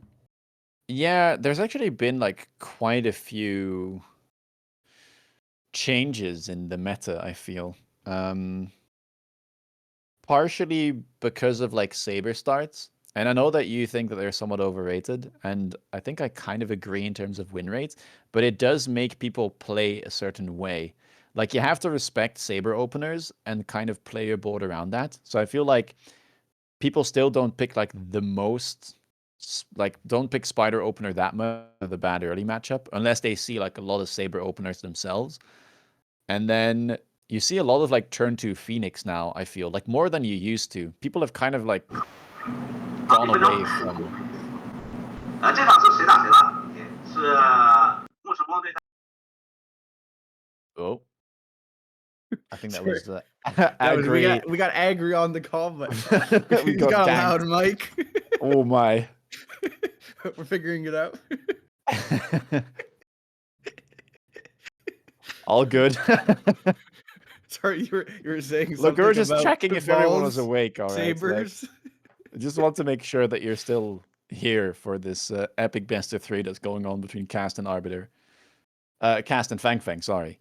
Arbiter will be in the next best of 3. But yeah, to your point, something about Sabers, I think, honestly, Steel Balls might be maybe one of the best. I haven't fully thought this through yet, but like Sabers or Balls have 3 like pretty hard winning matchups, like Storms, Sabers, and Tarantulas. So and even Sledges also don't have too much downside. I think those packs feel a little bit stronger this meta at least. Yeah, Steel Balls have definitely made a bit of a comeback, at least as a starting pack. All right, speaking of Sabertooth specialists with Saber openers, we've got FangFang picking it. Maybe we'll see some more aggro out of him. Yeah, we haven't seen a Saber opener yet, so it's kind of exciting to see one. Cast here will end up going for Sledges again. This is... Sledge packs also actually quite good. They tend not to be the best into like Spiders, but because people are still, I think, a little bit apprehensive of picking Spider, you tend to get good matchups into either Steel Ball or Saber. DPS can be a bit of a concern in the early game, but sledges take a long time to kill for the sabers. So at least you've got like the stalling on your board from round 1. Yeah, I really do like the sledges because it's just so good into so many things. Like Stormcallers, it's like decent into Steel Balls, of course, Sabers. Not the best into Tarantulas, but honestly, it's not bad into Tarantulas. Like it's a losing matchup in a 1v1, but they're still like medium chaff, and you can just put Phoenixes behind it or another tank, or maybe, a Fortress with your sledge. It's like a combination, I heard. No, not again. I'm sorry, no Force this game. I only want to see Sabertooths with double shot. That's what I want to see out of this game here. Yeah, the thing is, like, Fort is kind of fine defensively into Saber, so we might end up seeing it. Uh-oh. But Cat- what maybe about cast- carry sledge? In defense?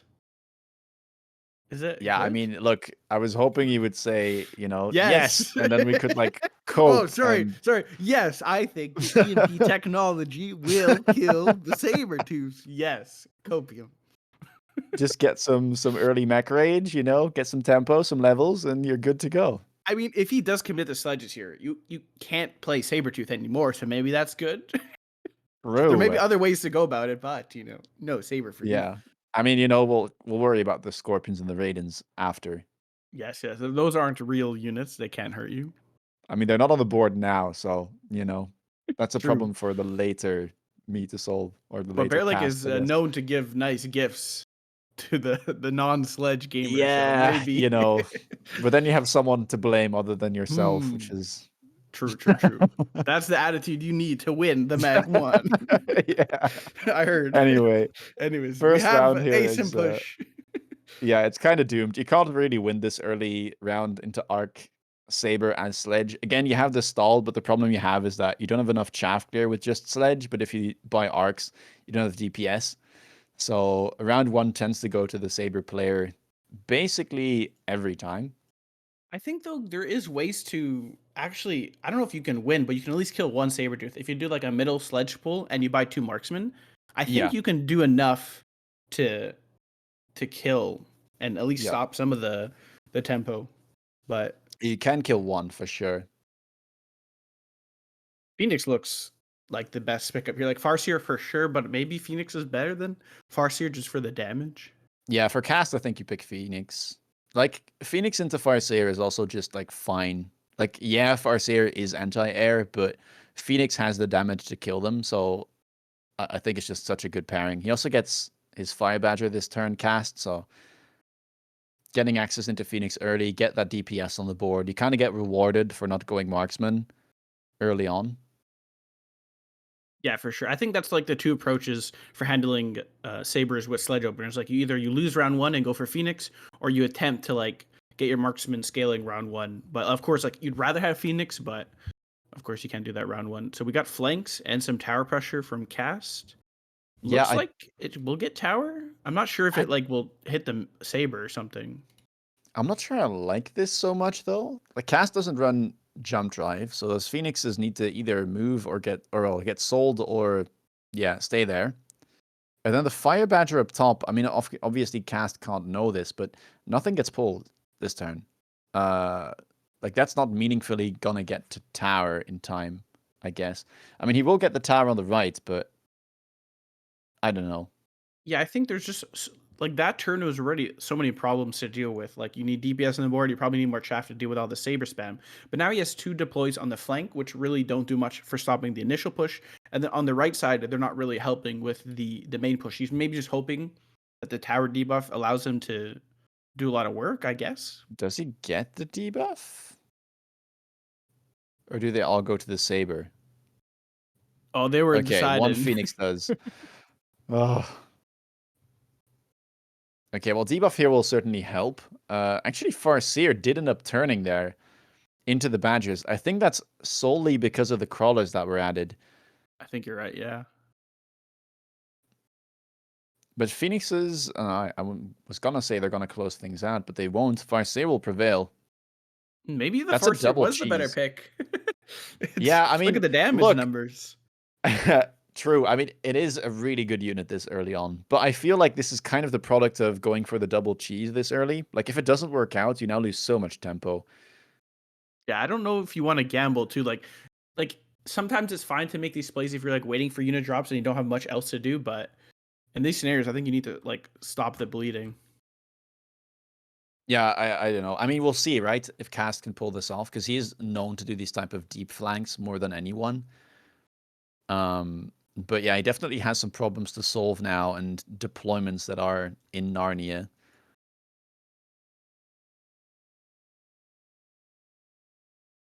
Arclight Crawler being purchased for FangFang. Range on turn 3 on the Arcs as well. And not dealing with that Phoenix currently. So not too bothered about the air units. Just trust the Fangs and the Farseer to do the trick again.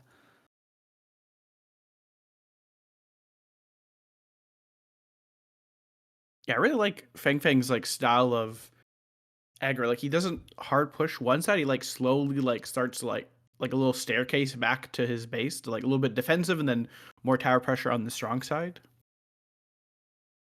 I do like the beacon up top, though. That's definitely going to create some issues if it's just going to be the Farseer left to dealt with the flank. There's also a crawler on the top right now, so more deployments going over there. And then one defensive Phoenix on the main board.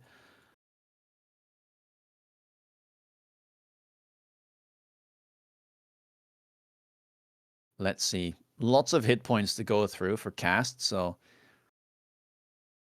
needs a good debuff here. The running crawlers are kind of managing to dodge some of those missiles.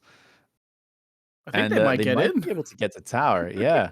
There's A also like clever 5 beacon. crawlers just running after the beacon. That's a nice debuff. Really good play there from Cast. And the Phoenixes are getting some experience here. We almost got a level on one of them. Yeah, this is 18 seconds of debuff. That's plenty for these Phoenixes to get rid of all of the hit points that are on the board. It looks to be stabilizing now. So I think all you really need against Saber is like Phoenixes. It feels like you don't need much else.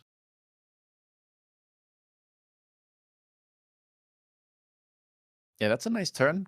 Gets a level, but again, it is on the Phoenix that's really far forward. So, like, I don't know how well you can protect this. Heavy armor to pick up. I said the Phoenixes were a good answer to Saber, but like if it levels and gets a heavy armor, maybe maybe not. I don't know.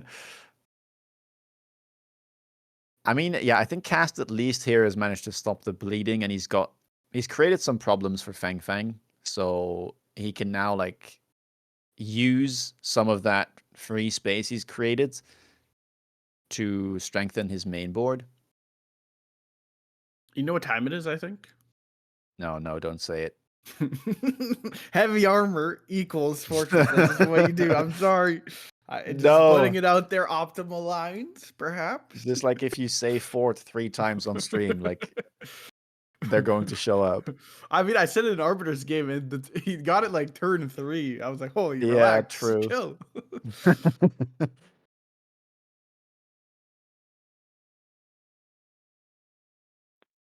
Okay, well, flanks have been dealt with. Arclights have been added to deal with Oh those my crawlers and another goodness. Farseer as well. Elites Wasp picked up from Cast here into the Oh, Farseer. I mean, it's no improved, but you know, you got me at Wasp. What text does he run though? That's the question. I mean, if he doesn't doesn't even run run HE, then Elite oh my, or any. He just has a never standard. mind. I Like, mean, normal I'm partially a text. fan, you know. I know mean, that I my run these texts are a bit texts. too spicy. Yeah, it's fine. I'm just a bit confused about the Wasp because he does have the Farseer. Like the Wasp, like Farseer isn't the best Wasp answer, but at least for tempo wise, the Yeah, this is Wasps why you are play gonna the be carry great. Wasp tech, because then you can punish the Farseer players. But still negative tempo regardless, right? Like even if you have eventually you get there, but like okay, I say Yeah, that, I but mean, then I the guess I Wasp do just get magically tower. gets a tower. So Yeah. what do I know? I guess. Oh my god. Crazy good.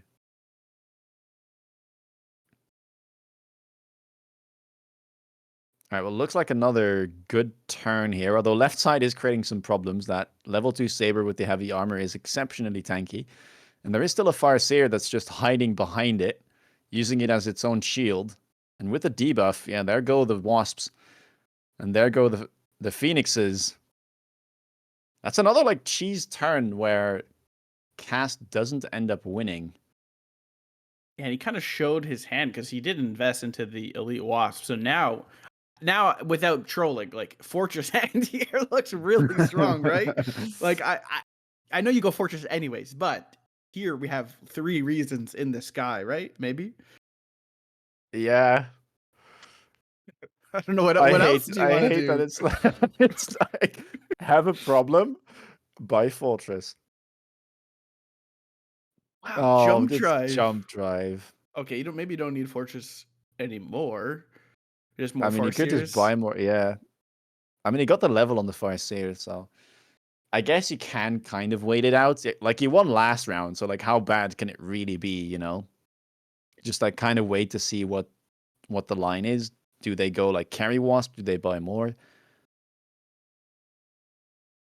Oh, Cass said, if you're gonna fort, I'm also gonna fort. We all fort. Oh my god. Oh, well, you did call it. It's just defensive aggro games. It seems like this is just the inevitability. I don't know. All this, I just think Cass is spending so much resources on tower snipes. Yeah. I think he's just trying to get style points, you know? It's like mental damage. Like, how many rounds in a row can I keep, like, cheesing your tower?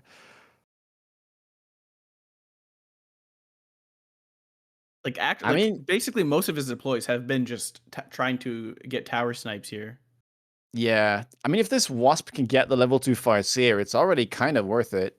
Like, that unit's been carrying the round so far. Oh, That's what I it was seems like it's gonna assuming. do the same thing this round, though. Oh, no. That's XP on the Farseer, which is very scary as well, Yeah. right? Oops.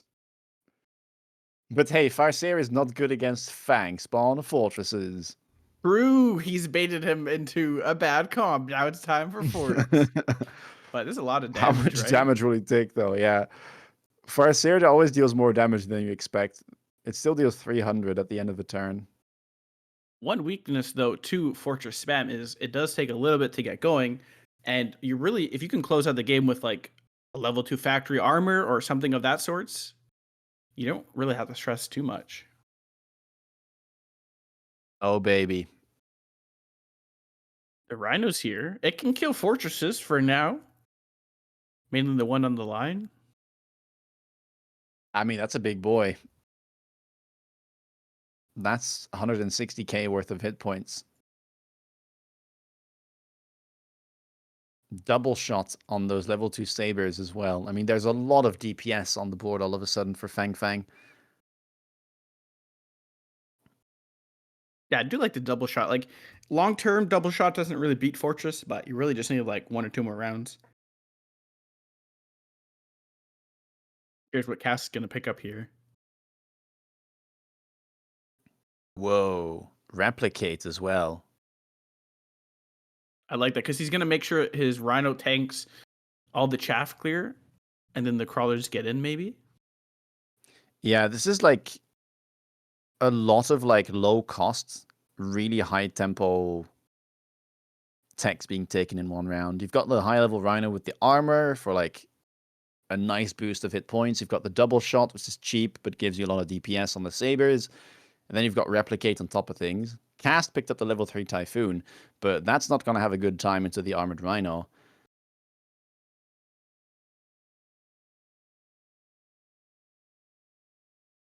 Okay, we do get Fang spawn. 3 fortresses now on one side, but how is this going to play out? Oh, those wasps are so sad. Oh no. He's got all the angles covered. Yeah, they've been trying real hard to get in, but it's not meant to be. Man, look at this Rhino. It's tanking 3 fortresses, Typhoons, Phoenixes, Arclight. It's tanking literally Cass's entire board. Yeah, it's With gonna one kill that tech. fortress as well. And now it can't die because it has armor against the Typhoon. Oh, this Oh, was that's brutal. a bit of a slaughter here. Yeah, left side we didn't even talk about, but that also just got in unscathed. What a turn from FangFang, and he closes out the best of 3 in 2 rounds or 2 games. Wow. That was another really clean aggro game. He covered all the angles with the wash shenanigans. He ended up building just a good solid board with the Sabertooth Arclights. And of course, he ends the game off with the high level Rhino. Yeah. Yeah, that last turn was just so much pressure stacked on top of one another. Really good turn. Realizes that he has a chance at the kill shot and manages to make it work. Yeah, I think Cast's main problem was he just didn't. He was spending a lot of his resources on getting tower cheeses, and he really wasn't building a board that was countering like the initial push. Like, yes, he was building into forts, which can eventually get their late game, but I think he just had so many deployments, jump drive wasps, elite wasps card, all that stuff, all just ended up not being profitable in the end. Well, that means that FangFang will be making it through to the final best of 3 for today, which will be against none other than Arbiter. Obviously, Agrypnocoma we've already seen make it through, and Arbiter is the only remaining 501 representative for today. So the question is, will it be an all 201 day, or You can't will let that happen. Arbiter... Well, Arbiter does know the secret sauce from what we've seen. Sure, I don't think we've seen FangFang do any fortress spam today. Just a bit of aggro balls and sabers, so we'll see how he reacts. His favorite unit is the Melter, so maybe that's the hopes and dreams, is the Melter into the fortress, but Yeah, I we'll mean, see we how that saw works. Agri pull it off. True. Perhaps And it the is his lightning favorite unit. storm maybe Yeah. assisted the Melter's success. Maybe, I don't know. Hey, if you draw out the game long enough, then it's bound to show up at some point. But I think FangFang's style is really good into, like, fortress spam isn't good until late game when you have like 7 fortresses with double tech. So if you can just tempo someone out of the game, and if that's his plan, maybe you're in a winning the position round there. 3 late game. Yeah, sorry. No, maybe it was you have to borrow for round 3. Okay, you're economically behind. What do you mean? Surely. You just pray to bear like for the free fortress on round 3. I think I played a game into Firefairy where I had Saber Opener, and then he got the round 3 fortress, and then on I round saw 4 that. there was 2 forts already, and for some reason, like last meta, Sabers beat fortresses if you have the tempo. I feel like, but they nerfed Saber so hard with the starting opening that it just felt. I don't know. I feel like there was worlds where I could win that, but forts OP. Yeah, I saw that game. It was in the That weekend was- tournament, right? Yeah, because I thought also I Yeah. made the mistake of I bought into the Sabertooth hype, and I'm like, oh, I have a winning matchup against Sledges. I'll do symmetrical push because I'll win all sides. But like, I took 7 years to kill the Sledge pack in the middle, so then everything else just went was a disaster. I don't know. Yeah, I mean, it feels like maybe when the fortress shows up on round 3, you just have to kind of mirror, but it is awkward. Yeah. I should have just sold and went forts myself. That's the correct answer, but Yeah. I was believing the hype of the double shot. I thought it could do it, but no. Yeah, I had the same thing today. I was like, oh, they will have the damage. They did not have the damage. Should have just gone Melter. Yeah. But this should be an exciting game. I think we're going to see some headbutts. I think there's good odds we'll see headbutts in this best of 3 fighting for also the last slot. Yeah, the MMR between the two players here, 2409 and what was that, 2402 or something like that? Very close to one another. Packs are shown. Oh, these are pretty bad. I guess Rhino spec for Arbiter seems good. Just because the specialist and ball it's fang. the Fang ball, man. Just trust. It's good. Okay. But it's not Sabertooth spec well, Tarantula is pretty nice as well, I would say. that's a bit of a classic, right? Like there was a slight aggro meta where you would play Tarantula Saber. Yeah, for sure. Just like it's just a hard ground comp. Like you had like one of the best chaff clears in the game once you get it going, the Spider, and then one of the most efficient DPS in the game with the Saber. So it's a very good pairing here. Yeah. Now this is a bit unfortunate. I will say this is not an ideal matchup for Fang Ball because I think Fang Ball is better played on the line, but yeah, headbutting spiders never really goes well for steel balls. Even if they can win the first round, they end up losing most of the time. Yeah, so I we think see a more like if you had crawlers, maybe there's worlds where you can like kind of stack aside, but I think you're not favored if you go Arclight Ball right into spiders. Like you might win 1 or 2 rounds, like you're saying, but after once he clicks HE, it's kind of hard to compete with arcs. Yeah. Yep. So I like the center defense here from Arbiter, but he might struggle a bit still. Although we get all chaff coming out from FangFang this turn, so I think with that he might struggle a bit to kill these steel balls, which might mean that Arbiter just gets a win by default. We'll have to see how it goes. You kind of need some type of disaster to happen where the arc lights get stuck on the spiders, but with how close the crawlers are behind the spiders, I think he should be fine here. I think the problem with just the ball fang though is the balls are exposed. So like the spiders eventually with all this chaff will have enough time to DPS the balls, is my read. Yeah. All the balls are going to one side, which is probably what you want if you're Arbiter. Yeah, I think so too. Especially with no arc lights on the left, it would take quite some time to get through all those fangs. Spiders are DPSing quite nicely though. That's already one steel ball pack gone. Never mind, there's only 2 steel balls left. They're just about gonna take out one spider, but do the arc lights have enough DPS here? Is the question. I'm not sure This that is they looking do. pretty good. Yeah, that's just a tarantula going to clear the round. Wow, kind of surprising. And it almost levels too, which can be scary. Yeah, like, true. Yeah, you're gonna have negative tempo selling out of these balls, and then you're gonna need a real answer to the spiders, which perhaps you know what the answer is gonna be. So it just might just be like, how fast can we transition into endgame? True. Improved wasp. It is a card of the cards. You have to pick it. You have to. Well, if you're me, you have to. You're legally obligated. Bear like says Yeah, you I have am. to, or he'll take away all your MMR. It's true. Well, hey, oh, I have a pretty good win rate with it. Okay, I just nobody believes in my techs. I'm sad. No, I think your tech slot is good. It's like the scariest. Yeah, improved but wasp no tech. one. Yeah, but nobody runs it, man. Yeah, jump drive is just way cooler. You're missing out on What the do you the mean it's way trend. cooler, man? I have know, a I'm just clip of trolling. Sarah like doing the wasp thing every round to me, and me just being like, "Oh, there's gonna be wasp with jump drive like on the right corner," and I was right. It's like Yeah. So many times he mentally still does it scarred too. still. Yeah. All right. Well, anyway, we get Phoenixes this turn with the improved firepower being picked up for both players. Good item for the Phoenixes, good item as well for the Tarantulas. Also, the Sabertooth is available, so really big power spike turn for FangFang, I'd say. But I don't hate the board here for Arbiter either.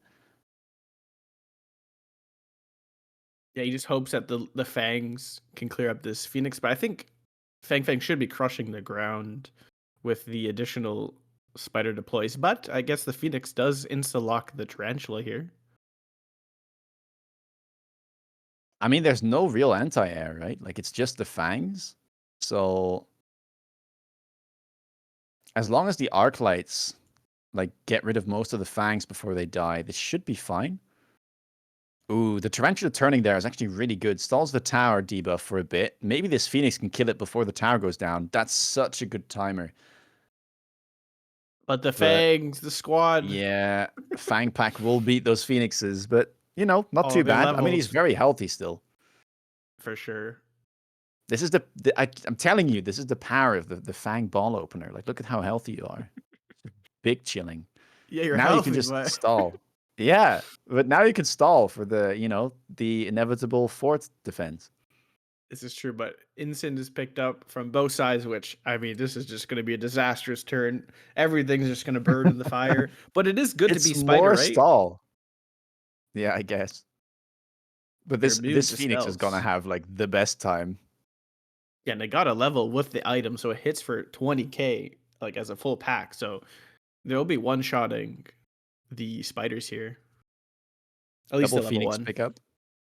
Yeah. Yeah, they are scary. I like the response from FangFang. I mean, it's kind of mandatory at this point, but taking up some level 2 Phoenixes of his own. We're selling out of the balls here because they weren't really going to accomplish much with the initial setup.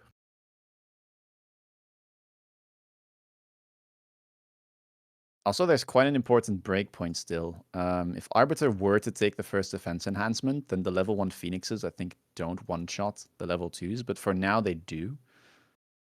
I never actually learned Phoenix v Phoenix and breakpoints, to be honest. Well, there is one. That's The good to know. defense enhancement. But FangFang didn't really stop the Phoenix from insta-targeting his tarantula spider, or Sabretooth. So this middle is just gonna collapse, I think.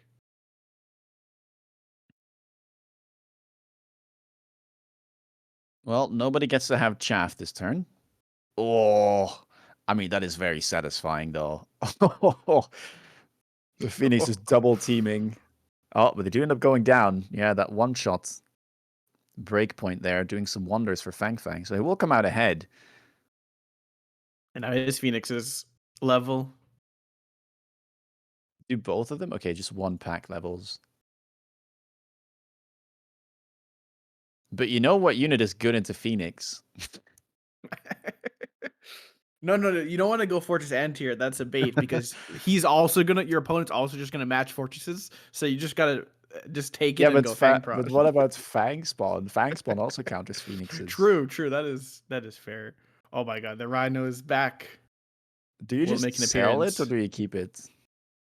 Oh, Storm College. Storms. Okay. Interesting.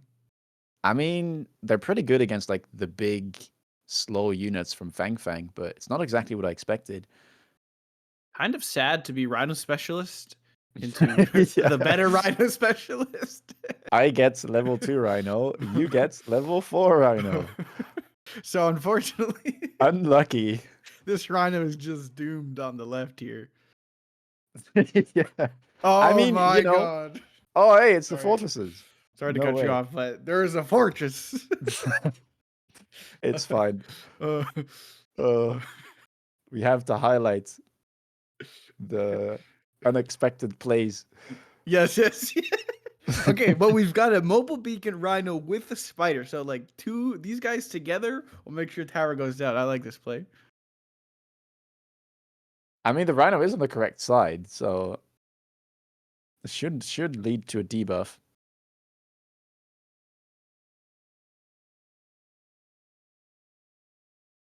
No text just yet. And I think the Rhino is just going to carry this round solo. Yeah, for sure. And then the Phoenixes should DPS the forts during debuff. So it should be a pretty clean game for FangFang, but we will see how he responds to this fortress spam. Yeah, I think next turn, if Arbiter can get like 2 more fortresses left side with Fang Spawn, he should be good against the Rhino. But the blue Rhino at least knew what to do, right? He targeted the spider first, punched him in the face, and then his job was done. Take fights you can win. The Rhino is trying to chase the other Rhino and come back here. He's got an army of crawlers, though. Oh, no. Oh, no. He's like double his size, though. You can't punch him. Yeah. Bit of a big win for FangFang here. Yeah, kind of expected. I mean, that's the power of that Rhino drop. Elite Hacker. Absorption module on the Rhino is actually scary because Arbiter is committing to fortresses now, and I think this Rhino can like 1v1 all the fortresses. Like Rhino has one of the higher, I forget what the numbers is, but has one of the highest DPS in the game just because it's a melee unit. And yeah, if it gets to regen 90% of its damage against a high HP unit, it could be scary. I mean, it has 13,000 attack, and it almost attacks every second. So a little bit faster. So it's probably like 14, 15k damage a second. Yeah, it's quite scary.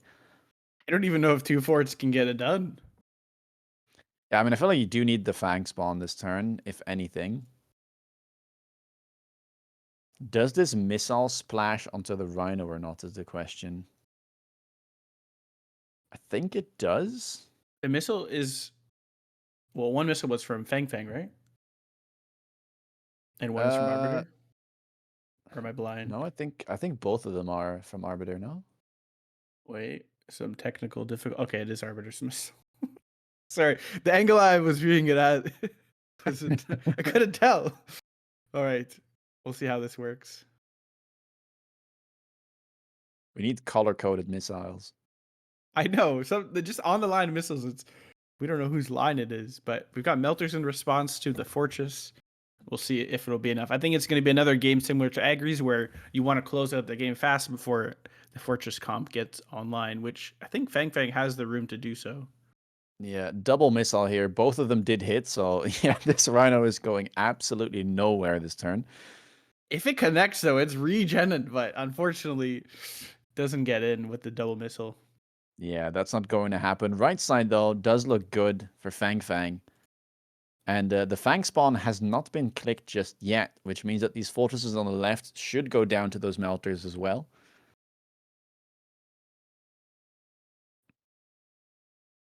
Debuff comes in at a good timer.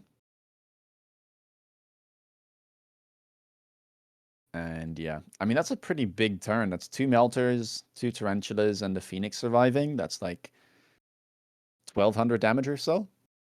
Yeah, he's like, if it all goes well in FangFang's favor, he can be like 2 turns away from winning, which is what you kind of need in this scenario, right? You can sell the Rhino, invest heavier into melters, go for range, all that.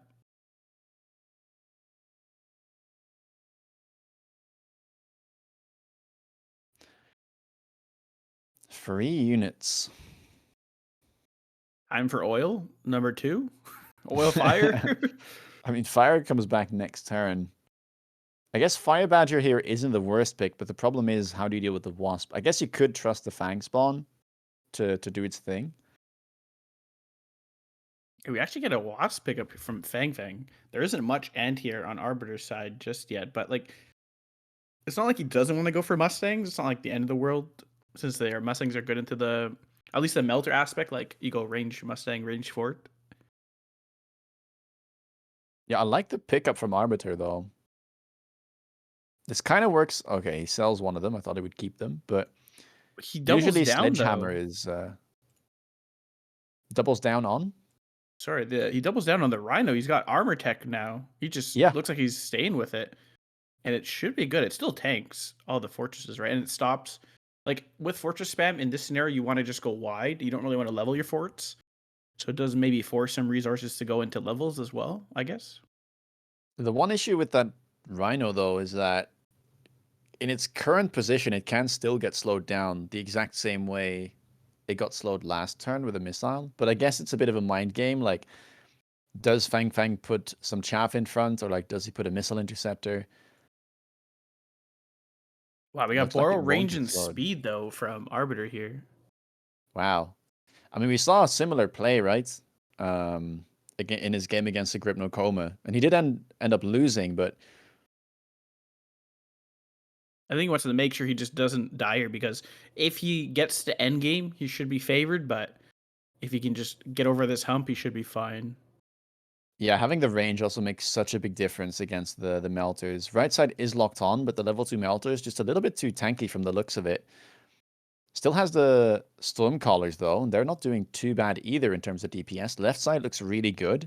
Wasps are still DPSing away, but we now have a fresh batch of Fangs to deal with them. Yeah, Storms end up being a really good pickup here, just for like little additional DPS. I think it should go to Arbiter, right? Yeah, So this all should the be late Arbiter's fangs. round. He gets more Fangs now. One more 4 does go down, but these are kind of the stabilizing rounds that you look for as the Fang Fort player, because the game gets easier as you get more forts, right? Fishing Giant. Oh, Is it okay. too late for Fishing Giant? I guess it's never too late with this strat. I mean, it pays off on this turn if you just buy triple giant, I guess. That is true. Now the fire turns are back, so it'll be a little bit of a disastrous turn. I guess the fire more so now favors FangFang because of the Fang production. It'll end up countering or dealing with that for this turn.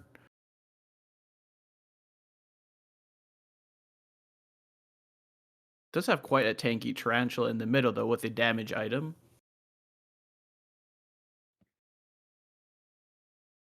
Whole board is going to be burning here.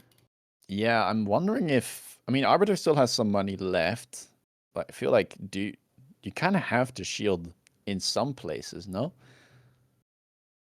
Um, it's so hard because he can shield it or he can flame anywhere. But I I guess mean, just I like feel like one you or two. at least have to shield your. Yeah, okay. Like left side, you have to. Like that's your strong side. If that gets EMP'd, it's rough. Oh, Wow, Fang production shielded should be pretty Fang. good. On the fire turn, maybe not that exciting, but long term it'll be good. I mean, as long as he gets in on the left side and gets to the tower, like he'll get fresh batches again of Fangs being spawned with shield. Yeah, for sure. And we do have a temp speed or a temp range on both sides, and a borrow from only Arbiter here. Yeah, Rhino is being a bit of a problem, but will finally go down. It's bought a lot of time though, and by this point, most Fangs have gone down. The thing is, FangFang does not have HE on the Tarantulas just yet, so they are struggling somewhat with these fortresses. Fang spawn is about to pop, but it's not quite in time. Both melters are locked. That does not look good at all here for Arbiter. One more fortress left. I think it's just going to be a game of reducing the damage taken on this round. Yeah, the longer the game goes, in theory, the better it is for the Fortress player. Now, I do like that FangFang is taking all the melter levels. If you can just tank some of the forts for a little bit longer for his spiders to chaff clear and his melters to connect, he should be able to maybe even close out on round 8. We will see. If that was a good turn, then well, More efficient giants, maybe? Greed? I mean, yeah, that too, but there's a big red Yeah. spell that has shown up. You can't And skip these spells in this stage of the game. yeah, it feels a little bit risky, right? When you're on death's door to skip this. FangFang is taking his time, though. I mean, he is quite healthy at 3.6k, but oh, he does decide to skip the nuke Wow. there Goes for the for a I guess he's heavy armor. ahead. He's ahead. He thinks Yeah, he can like tank the nuke and then greed for the heavy armor on the tarantula of all things. I guess if you keep the tarantula alive longer, that'll help with the fang clear. And it's level 3, so it's scaling pretty nicely. yeah, that's true. And I mean, I guess they are level 1 fortresses, so the DPS is not through the roof. Does end up picking HE as well, so I like that. Investment into the Tarantula with the item, and then also making sure that you have the HE against the Shielded Fangs. More fortresses coming out for Arbiter. I mean, That's just what you do. That's the yeah, plan. that's that's the name of the game. Now we got another borrow again from Arbiter. That's the third turn in a row with the range and speed. And FangFang does not shield. He's just going to tank the nuke, it seems like, and does not borrow. He's just playing the long game, which feels a little bit risky here, but maybe he can close it out here, even with the nuke. The newly added Tarantula and Melter, though, to the right of that nuke won't get hit from the looks of it. Well, let's see. I like the missile spam though from Arbiter. It allows if FangFang were to shield, it would have he would have locked on the shields fast enough to get the nuke going in. Well, the nuke will do a decent job. That Melter down to a one-shot for the fortresses. And, well, I said FangFang was healthy, but with this many giants that can turn instantly sometimes, we'll end up killing at least a couple fortresses more, though, and 3 fortresses, couple Stormcallers alive. It's good damage, but It's kind of crazy that like he doesn't have that much DPS. Like he's just going white forts wide, and he's still killing like the high level melters, the high level tarantulas. I guess just with the assistance of the storms and the stall of the fangs, it's enough to get going. yep. Tank production looks pretty nice here. Into the melter spam. More super heavy.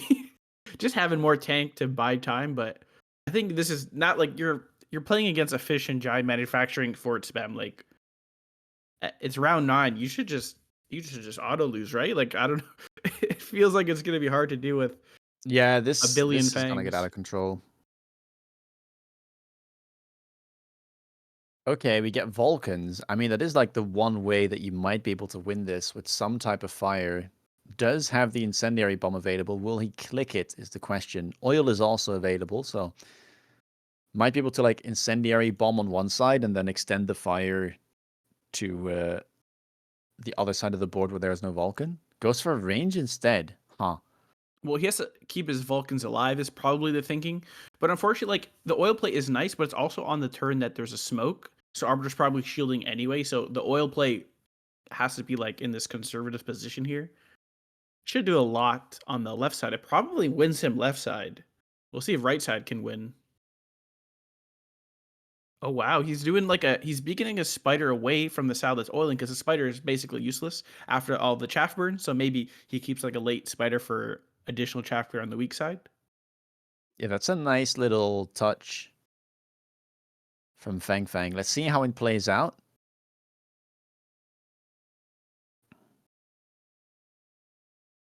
Okay, left side has started to burn, so those melters should find their targets pretty soon. Right side, though, don't quite have that luxury, and there is a fortress locked onto that Vulcan. If it can go down pretty quickly, now locked onto the fortress, it'll at least stop from clearing all of those fangs, but we need to wait a little bit longer before the second rotation of fangs comes in, and that doesn't look too good, actually.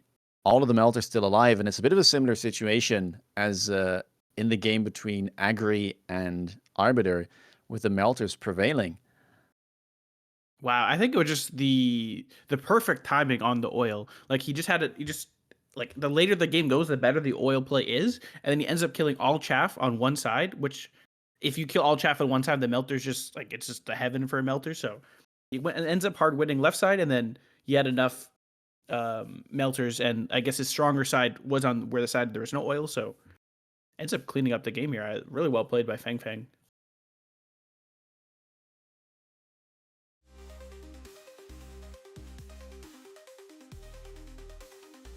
I guess that's one downside to the Fortress Fang strat. Like, it is good in theory, Yeah. but you lose hard to certain spells. I guess, right? Yeah. Like, well, oil at any time. I mean, yeah. I mean, I guess point is being made in chat as well. Like, it is a kind of a one-unit comp, so I guess it's kind of fair that it loses to some stuff maybe every now and then. But yeah, it is very vulnerable to getting all of the chaff I think dying or burning. what was well played by FangFang is he was taking all the tanky items and leveling all his melters, leveling all his tarantulas, because the goal with or the greedy play that the Fortress player wants to do is just go wide, and he won't have the DPS or as efficient DPS to kill all those high level melters, high level tarantulas. So end up stalling just enough for the chaff clear and melters to connect. Yeah, that's an important point too.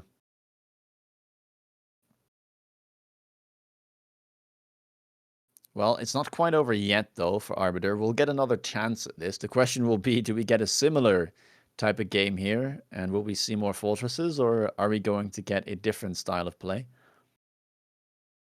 I feel after that game, maybe you're a little bit dissuaded. You're like, this is the second time I spammed forts, and then I lost to a brutal spell. Maybe he just like, third time's a charm. You can't spell me 3 times in a row. Maybe, I don't know. I'd be a little bit sad about that, or like not as motivated to play that if that is a risk you have to worry about. Yeah, Not because sure. I mean, it worked out one round, right, against Cast, but then it hasn't so far against Agri and FangFang. I think like it looked like if spells were a thing, obviously that's part of the game, but if it weren't a thing, it looks like his comp should scale. It's just the risk you run, because the problem with the one unit composition is you kind of give away your strat from the beginning, similar to the FangFang versus Agri match, where it was Vulcan Marksman. It was obvious what FangFang's entire strategy was, and then if you just tempo that player out of the game before he gets online, or you play around certain spells, certain cheeses, it feels like it's easier to do in that aspect. So it's a little bit one-dimensional, right? Yep. But what other options do you have then? I mean, I guess it'll kind of depend on the packs, but maybe we get the famed level 2 factory with armor at some point. Oh no, we just all the abusing strats at high level Mars, like high level Rhino, high level War Factory. What else is next? And Fortress Man. I think those are just like the biggest offenders at the moment. I mean, hey, maybe a marksman Vulcan into Arc Worm is refreshing. No, no, refreshed. No? I'm not refreshed. Maybe it is, but I don't know. I more so I do like these aggro games a lot for sure. But maybe we'll see a range v range match. The rare Arbiter and FangFang marksman mirror. That would be so spicy. Yeah, just like a nice 13 round game. Oh know? yes. Oh, what the heck? FangFang has all the best specialists, Typhoon and Farseer. Bear, like, what is this? Cheating. Check his PC. Well, I mean, training spec is not too bad, I guess, with Saber and Arc. Yeah, Training Spec is one of the better specialists that aren't the straight econ one like Typhoon or Badger, etc. But I mean it. This is mainly the one match if you don't want to see if you're FangFang is Sabretooth. You're not allowed It's like to the pick this one, like, back. all right, I've got to give spiders a try again, and then you face this, and you're like, well, I regret my choices. See, I actually think Spider, like, I think there's a little bit of Sabretooth copium on ladder. Everyone's picking it, but it's not, or it's overpicked. But I think once that dies off, I think Spider openers, I still think they're already decent, but they should be stronger then, right? If you're seeing less I mean, Sabretooth. yeah, they're very similar packs, right? Like they're both kind of carry units that you get from the start, and if they work, you want to build more of them. Like they're very similar in how they work, I feel. It just ends up being that Saber kind of counter Spider, so you don't really see Spider that much, but the comp style is very similar. I think also with a lot of people, more people playing aggro, you're more likely to get in headbutts. And I think both of these units are really good in that regard. Like the Spider is favored against the Arclight in terms of chaff clear, but of course in the headbutt, the Sabretooth is favored with the early DPS. So it is an interesting matchup. If FangFang stabilizes, in theory, he should have the winning matchup because spiders, right, over Arclights. Yeah, like the one way that you lose this as Spider is if the Sabers like just completely crush you in the early game and you don't kill the Sabers whatsoever. And then like you get early levels and the hit points are just too much to deal with. Yeah, and I think maybe you're at an advantage, or this is an ideal scenario for FangFang, where you're headbutting on the opposite side of the board. Maybe that's good because, well, you're not in front of Sabretooth. Like, you're still going to lose in the end game, but you can just butt some Phoenixes behind your Spiders. And in these, like, ASIM boards, when you're on the opposite side, Spider Mines are really strong because the longer the match goes, the more spawns you get. Yeah, that is a good point. But yeah, round one here, definitely not what you want to see. Both Sabers staying on the board, everything goes down, and yeah, Saber's getting a good amount of experience, so they might level quite early. Important to note is Arbiter held on to his intensive training. Sometimes you will see people level an Arclight on round one, but opting not to do so, we'll have to see where the level will get used. Yeah, it is interesting because sometimes like you want to get value out of the intensive training, but also you do feed experience. So maybe the Arclight dies and it feeds 3 times experience to a Spider, and maybe that's not really advantageous for you. But round 2 unit drops with intensive is also interesting. You can get a level 2 Wasp if you're feeling spicy, or a level 2 Sledge. I don't know if those things are good at all, but you could do those things. I think level 2 Wasp is quite strong here. Like for both players, but well, I guess FangFang doesn't have intensive, but you're kind of expecting him to pick that since neither of the players is really equipped to deal with that. So getting ahead in that like Wasp mirror can be really, really useful. For sure. And it looks like FangFang picks up the Phoenix here. The main problem with the Spider is it doesn't really have any DPS. And if you're going up against a fortified tower, you definitely want some Phoenixes on the board. I feel like it's the logical next step or round 2 for both sides. Yeah, interesting. Arbiter doesn't go for the Wasp there. It does pick up a Phoenix of his own, and that's what the intensive gets used for. Fangs in the deep flank for FangFang, and a Fire Badger on the flank for Arbiter. What do you think of this play? Yeah, interesting. It's Fangs. Is more. I'm assuming the reason he wants Fangs is just to stall whatever stuff that Arbiter places behind his tower. But no Yeah, and fortification, so the tower will go down pretty fast. yeah, it did end up going down quite fast, but maybe this debuff is way more useful for Arbiter. We'll get rid at least of one Tarantula, but there's one Phoenix and a Wasp that have their eyes set on Arbiter's remaining tower, and that debuff could be very bad indeed. At least the Tarantula will fall, And we'll have to see how much these wasps and crawlers can do during the debuff.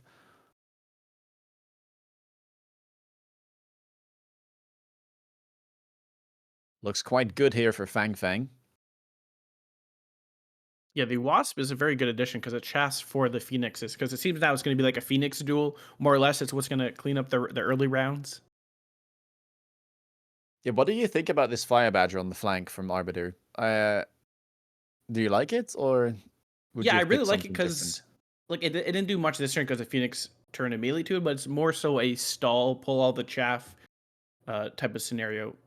Now, if he didn't buy Phoenixes if he put his Phoenixes farther behind like the crawlers, then he probably would have got better tower timings, but I don't hate it. Right. How would you deal with the wasps though? Because now you have no wasps of your own. Like, do you just hope that spamming fangs will be enough, or do you buy like Mustang, which is not great into Tarantula? Honestly, I really love Mustangs, so I usually just buy Mustangs anyways. I don't care what you got. It's just I such a mean- good unit. It is a good pairing with Sabretooth too, I guess. Yeah, for sure. And it also pairs well with this other unit, maybe. The But one intense- that shall not be named. The what do you call it? The portable shield is picked up on the level 2 Sabretooth, so that is 60k hit points. Definitely a tanky unit to deal with. You know what else is a tanky unit? Okay, I'm done. I'm done. Well, we shall not speak of this forbidden unit. It's a friendly Sabretooth spider matchup, okay? No one's buying giants just yet. Okay, we can have fun for now for a couple turns. Oil We will gotta- be used here from FangFang. Yeah, Okay, really good. The game just got a little bit slow- less friendly. Yeah, that's kind of rude. But oil is good on both sides, you know? Stops both the ground units. Let's see how much these Fire Badgers can do, because they do pull a good amount of crawlers, but Phoenixes will dispatch of them relatively quickly. Tower is leveled, but will end up falling relatively fast for FangFang. At the same time, this first debuff doesn't seem that impactful to me. Oh, Second debuff, though. that Saber, like, recovered from the debuff just in time to one-shot the Tarantula. That's real nice for Arbiter, who'll be happy with that. The Fangs are trying to get the job done. Yeah, They're doing it. They're not having a good time back there. That They're just Phoenix like is in the so middle mad. of an oil pond. Oh. Hey, the Fangs came back in time. Yeah, round It's a goes good to round. Arbiter. I think that what's really important in these games are so weird and hard to assess who's winning, who's not, but it's all about the tower timings. So beacons from both sides seems to be very crucial because if you don't get the second debuff and your opponent does, then you end up losing in the late game usually. Advanced targeting system on round 4 by Arbiter. What do you make of this? It's interesting because speed is also very tempting in these board scenarios. And in a way, speed is like range, right? You know, if you move faster, you close the 10-meter gap advantage in theory, but I think It's this is good. 450 schmeckaroonies though. Like, Yeah, but what in Flower the... Fairy, listen, Flower Fairy takes it, so it has to Yeah, be okay, good, but right? Flower Fairy does not play on the line, brother.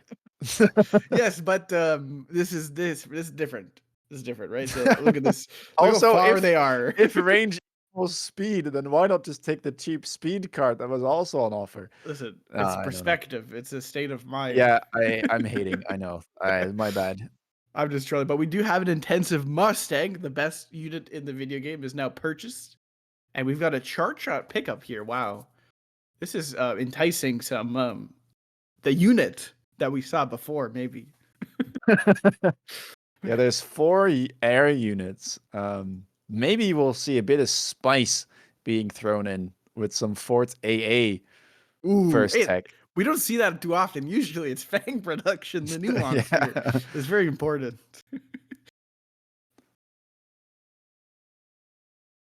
Maybe that's the breath of fresh air we were hoping for. But interesting to note that FangFang doesn't fortify his tower. Well, Arbiter Yeah, does. He just does not tanks care. it. Yeah. I mean, it seems to work out for him. Still has like a bunch of crawlers left and enough units, I think, to make sure that these Phoenixes will come out ahead. Charge shot hitting so hard too. Like all of those units just instantly vanishing. But ends up being not that like Churchill looked good this turn, but he's selling out of the Sabertooth, so you would assume you know what he's planning to go into. But for now, it doesn't like. There's not going to be much HP on the board just yet.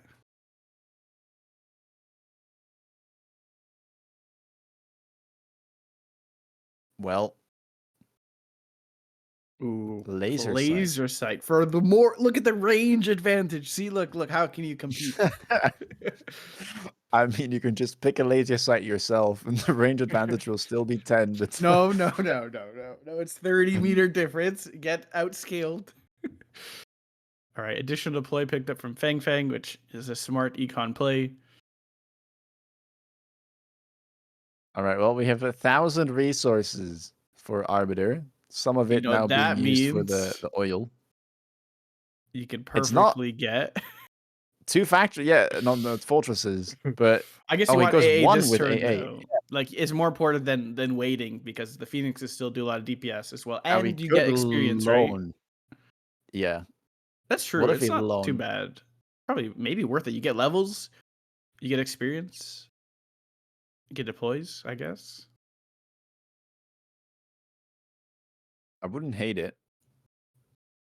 Wow, more Phoenix purchases, like it's a bit. I mean, the one thing is that without range, the Phoenixes move a lot early on. So often the first salvo like doesn't hit. That is true, yeah. Now Arbiter's a little bit weak to like field maintenance Wraith maybe on the right side, which can tank for the Fortress Anti-Air. It's not like a long-term solution, but maybe it's a tempo solution that allows FangFang to close out because again, Fortress spam is something to not want to see late game, right? All right. Well, first AA at least hits some of those Wasp, and the Phoenixes have been damaged as well. Important to note that Arbiter here did not loan, just bought more Fangs. So, you know, we might be setting up a second tech. Fortress A going off during debuff, which isn't what you want to see here. I mean, now he gets the debuff in return, though. Oh, Does fire and at the now wrong Phoenix.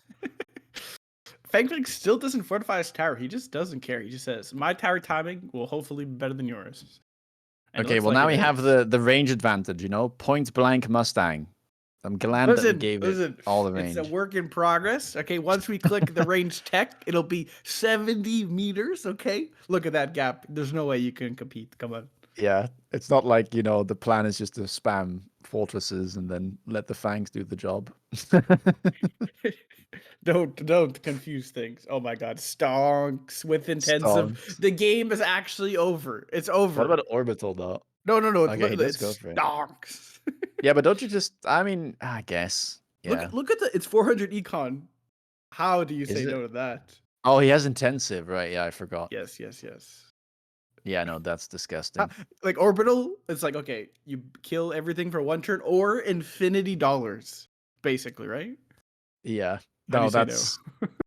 I mean, that is one of the good things about training spec, right? Like, this Yes. combo has been in the game for such a long time with the enhancement module, but it was kind of hard to get. Or like, you needed 2 pieces, and then, you know, you kind of needed to commit to one and then hope the other showed up. But with intensive, you have one puzzle piece already. So you can just wait for the enhancement module, and then you get instant value. Yeah, and he gets a double song too. Like, not only does he get profit out of the fortress, he also puts it on his Phoenix, which he can get that money back as well. Which because it was a level 2 Phoenix, right? I think he intensived it to level 2 before, so. Yeah. I mean, there are a bunch of things on the board that he wants to sell. Like the Saber, I don't know if you want to keep it, but like it could be nice to retrieve the item. But I guess it's still doing a good job and being hard to deal with. Wow, we're getting more Phoenix buys into the Yeah, fortress that is anti-air. surprising. Is he I gonna think go he's like trying to shield? tempo them out, like because he's Yeah. borrowing for speed. He's going subterranean, which should roll the arc lights at least with the leveled ones, and then should be decent to the one Mustang pack. Now, Arbiter Wow. did pick up range on the arc lights this turn, so it's not too bad. Wow, great first salvo there. Oh, that is so much better than last round. Oh my days. Oof. Okay, well, Wasps are gone. Phoenix is now gone as well. Oh, these AAA shots are insane. Yeah, this is looking pretty good, and that was the orbital turn. Like, how Arbiter's left side just got demolished by it, but he's not taking too much damage here. And FangFang's, what is he even building towards? Like, it doesn't look like he has a good late game plan because committing further into Phoenixes into the Fortress Antiair doesn't seem that good. So, What I'm very about curious to see what he intercept does. Mustangs? That is a thing you can do, but Arbiter's also just going to spam 3/4 a turn. So 3/4 a turn versus 3 Mustangs a turn, or 4 Mustangs because of additional deploy. I don't know. Yeah. I mean, I It guess can this get there is for where your head. there's also value in the Mustang on the board. Like, there can't be a Mustang drop. That is true. Interesting pickups here. Maybe keeping the Vulcan just for additional chaff clear.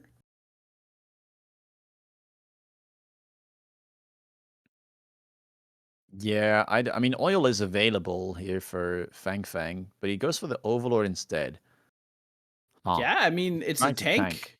Wait, his Overlord only has photon emission. He knows how to play boats. You just don't play boats. Wait, what is this? That's Oh like my something Woot would days. do, right? Like just delete all the Yeah. text from a unit and then have one. 50k hit points, right? That tanks all the Fortress Barrage. I mean, yeah, it also does eat all of them. Like, it's so big. I've tried to play this, but your Overlord goes down more easily than you'd expect to Fort AA, because, like, none of the missiles miss. Yeah, but I mean, like, I do not know what else you do in this scenario because you're pretty committed to the Phoenixes at this point. We've got another tech out of the Phoenixes with range, so I don't know. Yeah, I don't true. like this plan, but it can sometimes maybe work. Ooh, we get the Fang spawn this turn as a second tech on the fortresses.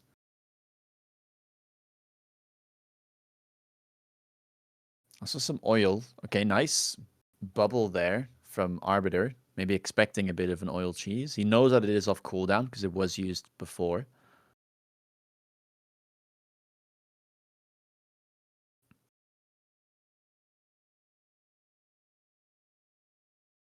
Okay, boat doesn't take too much damage there. Should be able to tank like 4 of those salvos, and charge shot Phoenixes do deal a lot of damage. Right side is a bit of a different story, however, and it looks really good for Arbiter.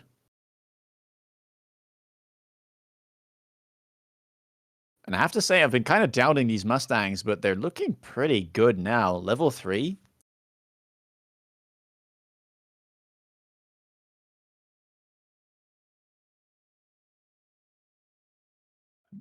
Level 2 Fortress still available. I think that Overlord will eventually go down now. Nice debuff timer for Arbiter, and that looks really good. Arbiter has a pretty straightforward plan from now on, and FangFang has to come up with some solutions.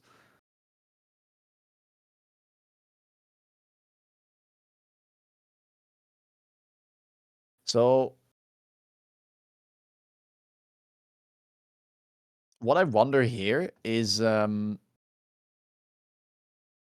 that's exactly what I was wondering about. FangFang already answers the question I was going to ask.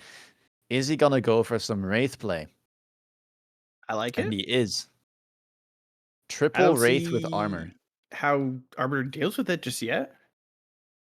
Yeah, he doesn't have the regen tech, which I think is better for this type of play, but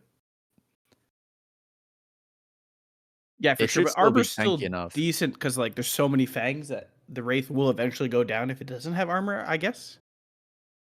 Yeah, I don't know. I think into level 1 Fang, like regen, at least for level 2, kind of does the same thing. But That is true. With the item as well, it would scale with it.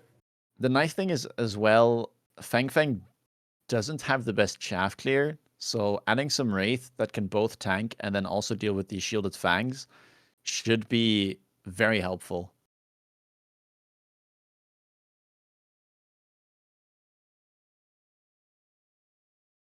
Yeah, but the thing is, this play is also like a one turn type of scenario, right? Like you need to win this round if for it to work, because then you can just get like Phoenix EMP'd or Marksman AA.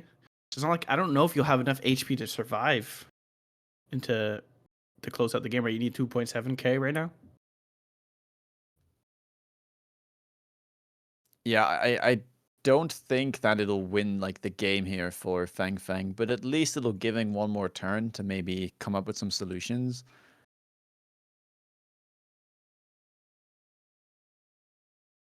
Yeah, the Wraith is He's got doing a pretty level well. 4 But Mustang. Maybe that does he stuff. does. He does. There's a little puddle of fire. Maybe the Stangs will get baited into the left side.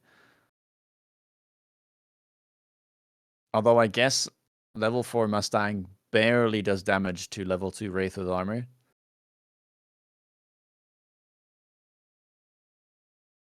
There's also a level 3 Fortress in there. Like, I guess the level 3 Phoenixes with charge shots can deal with it, but it's a tanky boy. Now, can you go ignite on Fangs? I guess you can, right? Into this, like an efficient Yeah, counter you to the could. Wraiths. You could. I think you kind of need range then as well, though, but maybe you Oh, that don't might be too actually. expensive then if it's with Fang Shield, right? Maybe you can just click ignite. I don't know. I'm not too like well versed in this matchup. Yeah, same. I feel like you can also just like buy 2 melters and you probably just crush anyway. I feel like that turn was literally just like the Wraith being unanswered. Yeah, for sure. And you just need one more turn to win. So yeah, I guess why make it fancy? Just go straight to Melter. Triple Melter to buy with range, or don't even need range.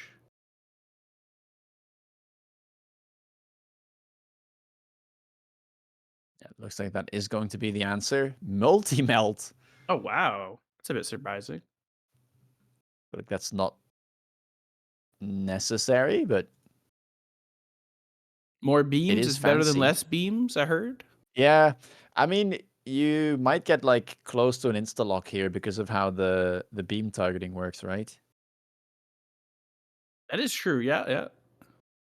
Like to see some missile spam from Arbiter, just to guarantee the locks, not mess around.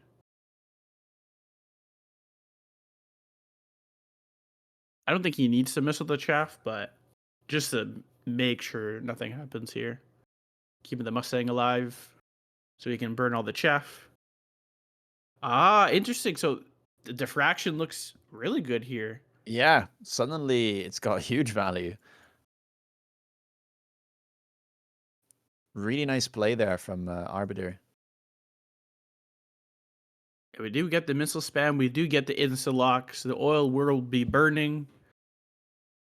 Looks like Arbiter Yeah, should that have should this. just be the game here for Arbiter. You have to imagine.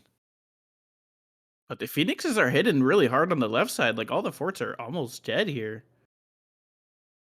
Okay, just Yeah, kidding. but I I mean, baited you. I baited myself. Never mind. Multi-melter OP. Very good look at this pickup here. beautiful giant board. Like intensive All the training, giant. enhancement module, fortress spam strat. That is just brutal.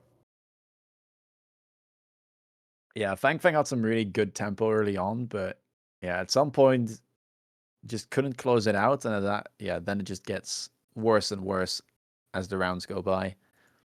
Yeah, like this is why I didn't really get by the Phoenix commit, because you are very vulnerable to Fortress, and Arbiter is like already wanting to go Fortress no matter what you do, more or less, because Fortress usually seems like the optimal line there. So, like, there is room for cheese, like the Wraith turn, but again, you have to like close out the game, and I don't know if you could show your hand that early. I don't know. I have to say though, the read from Arbiter there was really nice. I think not everybody. I think myself, I wouldn't have gone multi-melt there, but I don't know if he same, I don't think I expected the would. Phantoms, but like it ends up being so strong considering the play from FangFang. Yeah, for sure. And that does mean that File 1 is still in the video game. We are now going into our last match for the best of 3, and this will decide who advances to the finals. And will we let 201 get all their members inside, or will 501 actually step up? Let's go. yeah, this is exactly what you want, right? From this type of final best of 3. We had one that ended in a 2-0, but Arbiter here giving FangFang a run for his money and wants to stay in, as you said, for the glory and the pride of 501. What I do want to see is perhaps, a game without fortresses. Impossible. But that is unfortunately not going to happen, I think. I think these guys want to win. I'm pretty sure.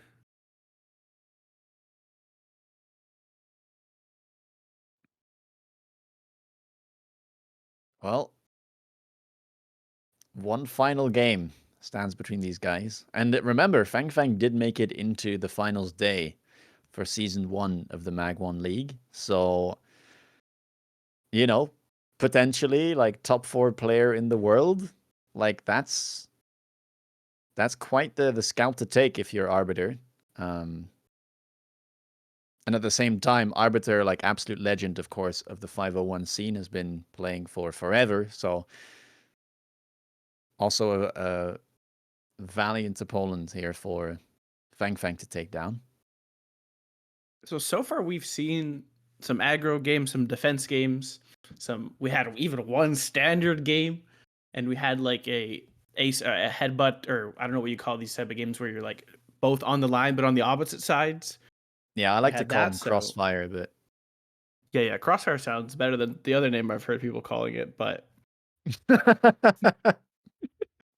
so maybe we'll get another range game. We will see what the packs have in store for us. I kind of want to see like a long range game though.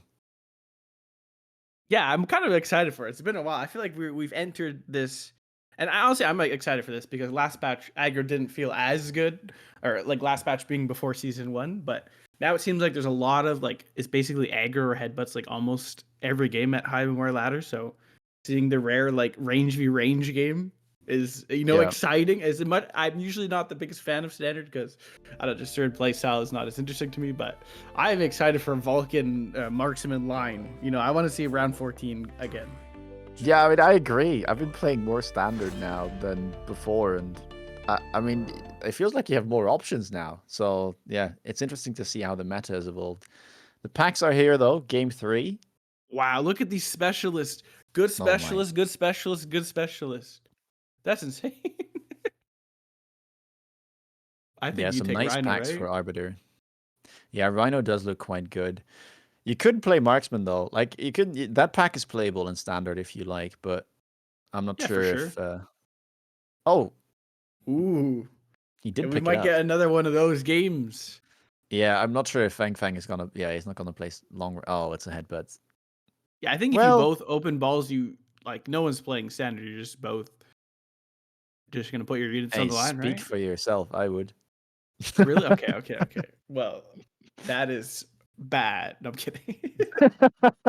I actually don't know if Well, it's I good or mean, bad, but I guess one of us did make it through the semifinals and one of us didn't. So no, we can't use I that. can't It's not- really. Don't torture me with that.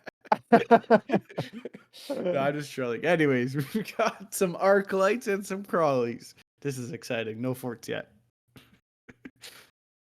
Well, he does have the triple crawler advantage, but then again, we have like triple arc, and as you do with these type of triple arc openers, there's always one homeless arc light that's just like sitting in front of the abandoned tower. I'm usually more of a fan of just stack all my arclets at one side and then just take the headbutt from there. But I think Arbiter, that's I've also seen him fine. do this more often than not. I think the awkward bit is like this kind of locks you into one-sided play, because if you ever want to go to the other side of the board, you then have this like awkward arc light at the back. Oh, That's exactly my thinking, and I guess maybe Arbiter's thinking at the last second here. yeah. You might have heard us. This is literally like a symmetrical, like this is like they're just mirroring each this other is now, positioning wise. Straight up steel ball headbutt. Yeah, I guess and the the crawler marksman. play. Well, I don't know what's happening.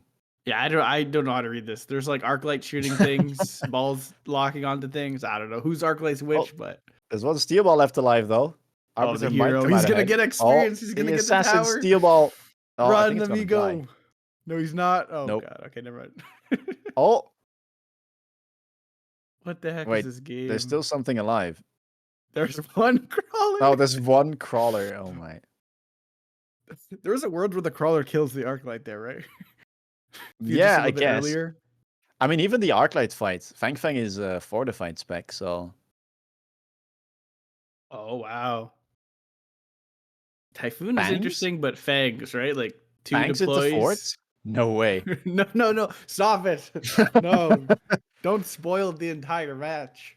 But what if we We go... gotta Look, keep we them can play guessing. Typhoon Ball. Typhoon Ball is an acceptable Here's the comp thing, to they play. both run heavy target, I think, right? On their steel balls. Wait, they do? So Typhoon might Ah, be you can't that's place kinda your insane. Typhoon that close to the line, right? Oh. In this scenario. I mean, we do get a Typhoon here for FangFang. Arbiter is taking his time, though.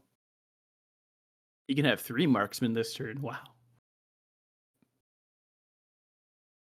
Yeah, but one of them won't be built like the others, so... Yeah. Why even have them then? If it's not level 3, we don't need them. That's a lot of crawlers on one side, too, here from FangFang. Oh, we do get Typhoon headbutts. Wow. No way. And they're placing Typhoon on the line. And they're in We front might- of one another. We might get a heavy target lock game, maybe, perhaps. Yeah? I mean, that would be kind of exciting. I love how both run it, neither of though. them is doing, like, protecting the tower at all. Okay, Arbiter is, but... Okay, but now we get double Crawler versus double Fang deploy. Like, surely that's just better for FangFang. Also, The this Marksman is, nuance. like, not in a good spot. That newly added Crawler pack right in front of it. The Typhoon position was really good on Arbiter's end. It ends up tanking the other Typhoon. Obviously, it's a bit of luck, but pretty good positioning. Also, this Marksman is just, like, dangerously close to all the action. Like, there's no Assault Marksman on that bar. Yeah, and it might feed some experience to the Typhoon now. That's a bit of a problem. Oh, it doesn't even kill the Typhoon. It's going to get the Arclight experience? That is it's gonna level. not good. That's scary. Uh-oh. Yeah, see, Marksman Specialist is good, and sometimes it's really bad. Hey, you know, we tried. We tried to play a different comp. Let's just buy Fortresses again. Improved Overlord. Oh my goodness. I know Arbiter's a big fan of this. So we'll see how that goes. But what do you think of it? Expensive.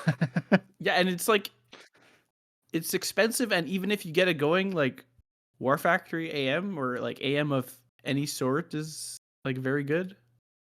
I don't know. Yeah. I mean, I currently don't run any carry techs on my boat anymore. Like, I'm just running like the chin gun, jump drive, that stuff. And the item though is also the item is like rude. Power spike here with the level 2. That's like already you got the slap in the face from the level, and then you get the item on top. But they're both like he's positioning his new Typhoons, both of them, so close to the line. Like, are they not? They're not even worried about the heavy target lock. To be interesting. I mean, I guess it is kind of expensive, but can the balls even like get that far with range? I guess yeah, they're not positioned. He would have to buy new balls, but I don't know. Maybe it's not a concern because you only have 2 Typhoons on the line. But I don't know. I just be thinking the longer this game goes, if I buy like 4 Typhoons, that will incentivize the heavy target lock. Arbiter opting to sell out of a steel ball pack here to fund a crawler deployment. Yeah, the left ball might be a little bit hard to kill. I'm a bit surprised. I mean, I can understand that he wants to get into both Typhoon, but the balls could have still been decent chaff. We'll have to see how it works out, though. We get a crawler cheese on the right side. This Typhoon, though, just mowing everything down. It's got like 33k hit point or damage this turn. It does so much damage. Yeah, the tower will fall, but it'll be too little too late. The balls are already locked on. I think Orange Man is actually just doing like it's not being good at all. It's a feeding experience. He's not helping out. That's a steel ball level as well, so this is again like that volatile nature of the headbutt. Like one of you gets a level and then suddenly like Arbiter has to pivot.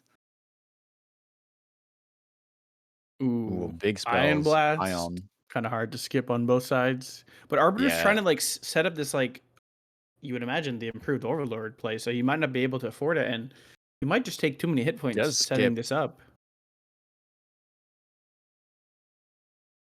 Now, I am somewhat surprised that he sells out of the steel ball first. I feel like maybe you want to sell out of the marksman instead. It's worth the same, but it's more experience, I think. For sure. But maybe with this boat, the Typhoon, the high level Typhoon, which looks like it might get insta locked, is enough for the marksman to start doing things. Yeah, I mean, not this round though. It's gonna get blasted from outer space. I think Arbiter's entire comp within like literally like 5 seconds is dead. It's gone. Unfortunately. This is not We can fine. I just- don't think this is fine. We can just fast forward, I think. Let's just not look at how this round goes.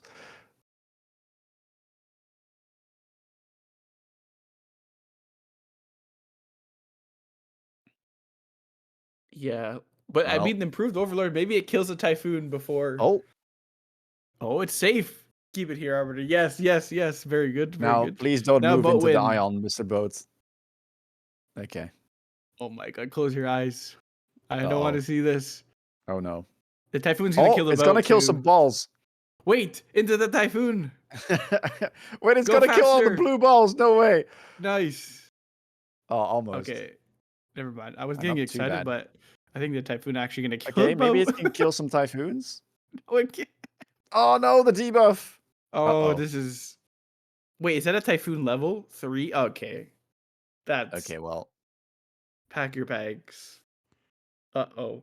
This is not looking Uh-oh. too good. It wasn't Iron Blast turn. It wasn't a setup turn for Arbiter as well. But this is looking a bit scary here. Well, if we have any 501 supporters in chat, I think now is the time to send some of your energy to Arbiter, because this is not looking very good currently. Tempo And very much. Triple Phoenix too. Yeah. Oh. But we do get a commitment into Rage. launcher boats. I mean, yeah, you have to double down now into improved Overlord. Like, you can't really backpedal. I like the positioning from the Saber, though. If there's no chaff in front of that, that's at least one of the Typhoons that'll get instantly deleted. Yeah, he's just putting it on the line to secure it. He's probably going to sell it next turn with this positioning, but this turn it's going to do wonders. And I think the boat probably kills the steel ball as well before the balls can connect. Mech Rage on Typhoon, by the way. For those of you that don't know, this gives 50% bonus attack. It doesn't reduce the attack interval like on most units. It's funny, as I feel like I learned that like rather recently. Yeah, I think it's because like Mech Rage doesn't have attack speed. Like, it doesn't, like, I don't know. They don't want to bring it down to like 0.1, but you can't do that because it is like a base attack speed of 0.2. Yeah, but this Sabretooth though it just like two tapped the Typhoon. Yeah, His that's best unit. That's a really good round. Phoenixes do manage to take out one of these boats, though, and that's 400 hit points saved.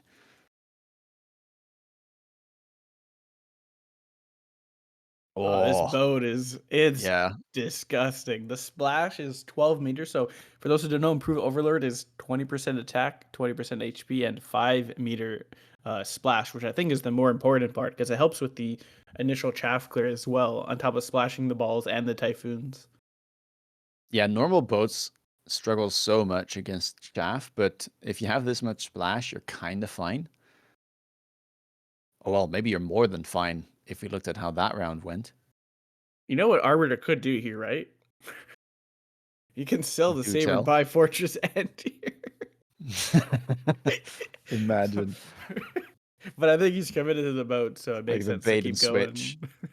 You thought I was playing improved boats, but actually... Replicate on the crawlers here. This is a bit ambitious, right? Yeah. I mean, do you expect... I mean, this can be fixed with missiles, but do you expect... But even the arc lights are fine. Like, the arc... Like, how Yeah, many they're only crawler level replicates 1. do you even get? I don't know. Yeah, maybe it doesn't even matter with the splash on the boats. Typhoon Barrier. Yeah, it makes sense. It's one of the strongest, or it's the strongest, like, Typhoon tech. Guard shots will be quite nice into that, though. for sure. I think it one-shots the shield with level 2.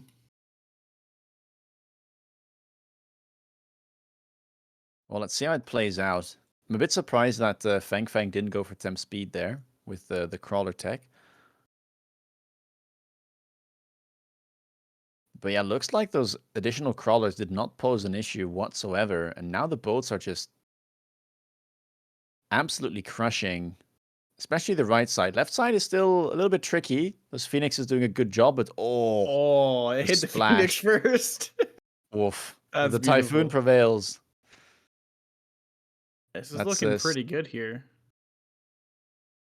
Well, it's going to be a question of whether or not this level 4 Typhoon with the improved firepower control and mech range can clutch up. But I think this tower debuff, it's a smart boat. Yeah. And both got a little bit of an HP buff this patch, I believe, right? So they could be quite tanky. Yeah, they got like a little bit of an HP buff and a little bit of a damage nerf, I think. Oh, wow. It's a redeploy pickup from Arbiter here. It's a very common, or like one of the better cards in headbutts. You can do a lot of stuff like flank pulls, reposition your army, etc. Melter is coming out now.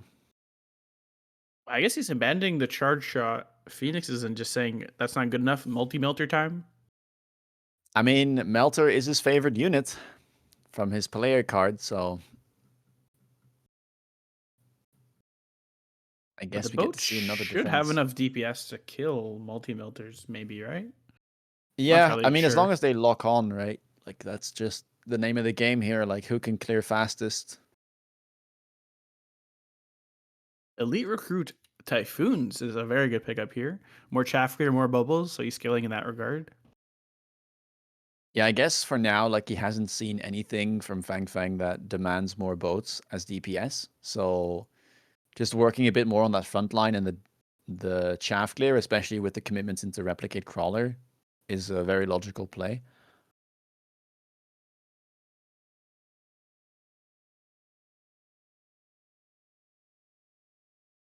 Well, let's see. For now, the Melters only have range, no diffract just yet. Getting a borrow range and speed from Arbiter here. Looks like he should crush this turn, I would imagine, right? With the extra Typhoon deploys on the left. Yeah, it looks really good, especially with no diffract. Like, it's going to be kind of tough to get through all of these Typhoons and their barriers. Left side does look to be crushing. The boat's still completely unharmed, and yeah, the Melter is just having a rough time, having to kill Typhoon, reset, lock on again, but yeah, by that point, the boat's in range, and it does not take any prisoners. So really good round here for Arbiter, and that's a lot of damage going the way of FangFang. Yeah, so it was smart to do the right borrow for the range and speed turn. Another intensive.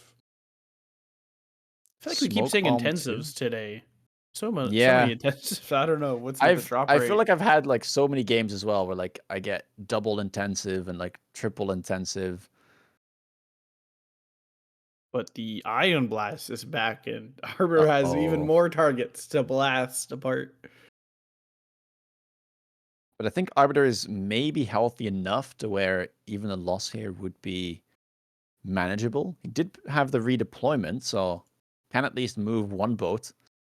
You can redeploy the. Oh, I was hoping for like a redeploy of like the 2 Typhoons and the big boat to the right side. That would get rid of most of the threat, I think. Wasp spawn, second tech. Not bothered about the range enhancement.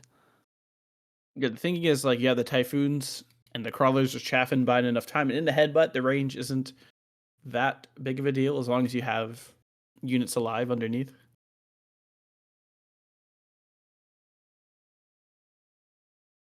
And we get replicate in return from Arbiter 2. Interesting. I mean, the nice thing is that he does protect his crawlers with the Typhoon barriers, so it's not that easy for FangFang to get like missiles or insta-locks onto those chaff units. Yeah, and it's not like FangFang has efficient shield break. Like the melters break the shield, but he's not doing it instantaneously, and the crawlers are always like funneling through. So Yeah. FangFang also did pick up some missile interceptors there. No idea if that does anything. I feel like the overload just fires too fast for those to do much of anything. Right side is getting in. If that tower falls, that's 9 seconds of debuff. And that boat will win its duel against the Melter. There goes the 9 seconds of debuff. And I think Arbiter has got this in the bag this turn. 1288.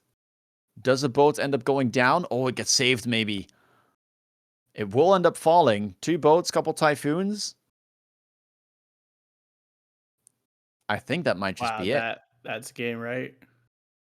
Well, I haven't Yeah, seen there Typhoon we Boat go. in a while, and improved Overlord of all things. I've not seen that Hey. card being used much, and it looked really good here. We were hoping for a bit of a different game, and I think No both forts. players Arbiter delivered. can win without Yeah. forts. It's true.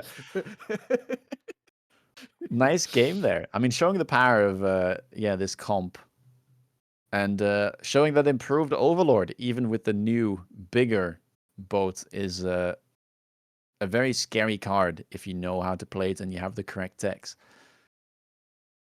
Yeah, for sure. This was like a very clean headbutt game, and it seems like the Melter transition ended up not paying off in the end because it is very hard for the Melters to connect with the Typhoon barrier, right? And improved Overlord just hits so hard and has such good splash. It's a very brutal comp to deal with, I would say. Yeah, I think he needed to get into multi-melter like earlier and not bother with the charge shot Phoenixes, or commit to charge shot Phoenix, but can be hard to pull that off. So yeah, either way, really nice play there from Arbiter, taking maybe a bit of a risk picking that card, and it pays off. Means that he will be going through to that finals day.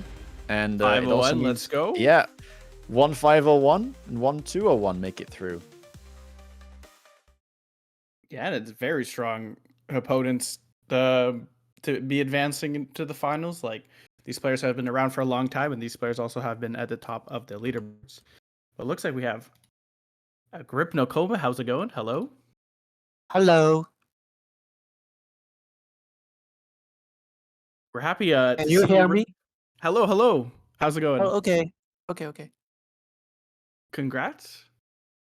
Oh, thank Sorry, you. not congrats. No, I guess. Wait, I'm sorry, I forgot the turn of the events. But yeah, nice advancement, and you won a clean straight game. I'm happy to see you returning to Mechabellum and training recently. Have you been practicing a lot more? I feel like I've seen you more on ladder. But my English is not good enough. So Oh, sorry, I'm just come I- here. So does I Sako send ask my you some message questions to- to Tom? okay, I send my message to GoDoc. He will send an answer to you. Yeah. Sorry, let me confirm. Does we are asking some questions to Tom because I'm just come here. He Yes, just asked my first question. Okay. So can Sako repeat these questions, and I will translate to Tom. All right, sounds good. Perfect. Yeah, I was just saying we were happy to see you returning to the game. I feel like I've seen Agri playing a lot more recently. How has that been? OK。米神他说 Sako 说你是不是最近回坑了？因为他看你最近打挺多的。是的，因为其实我并不是说回坑，我一直都在玩，只是原来我玩的少，观战多。然后最近因为我会反复的去复盘一些对局，然后使用这些战术去验证它的缺点，所以你们看到我的游戏对局数量变多了。OK. Tom say, I play this game daily, but I always spend a lot of time spectating games, not play. So it seems Tom is just come back, but actually he's not leaving.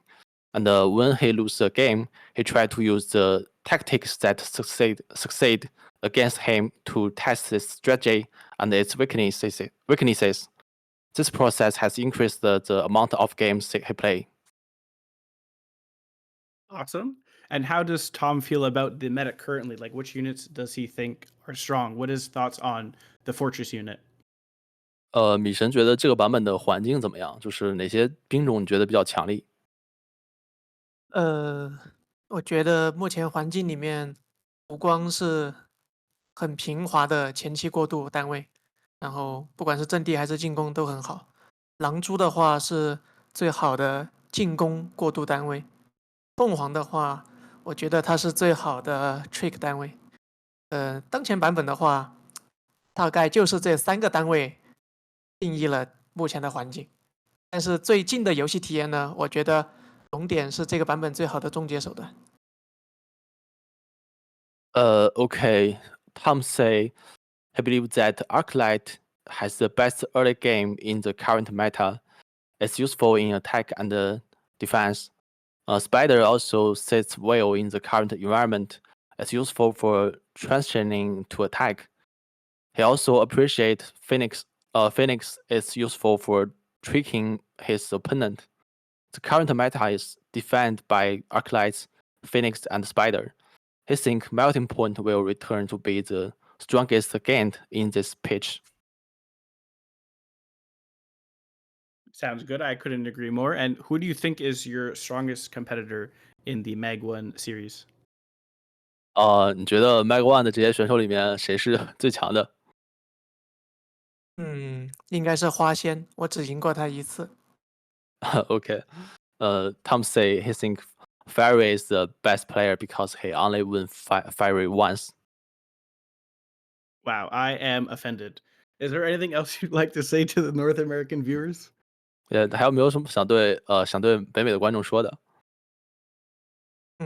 希望大家享受这个游戏吧，这个游戏值得大家多玩。我觉得钢铁的未来一定会更好。Okay. Tom say he loved this game and he hopes the community enjoys McBallum for a long time. McBallum has a bright future. For sure. Thanks for taking the time to respond and have a good rest of your day. And congrats again for advancing to the finals.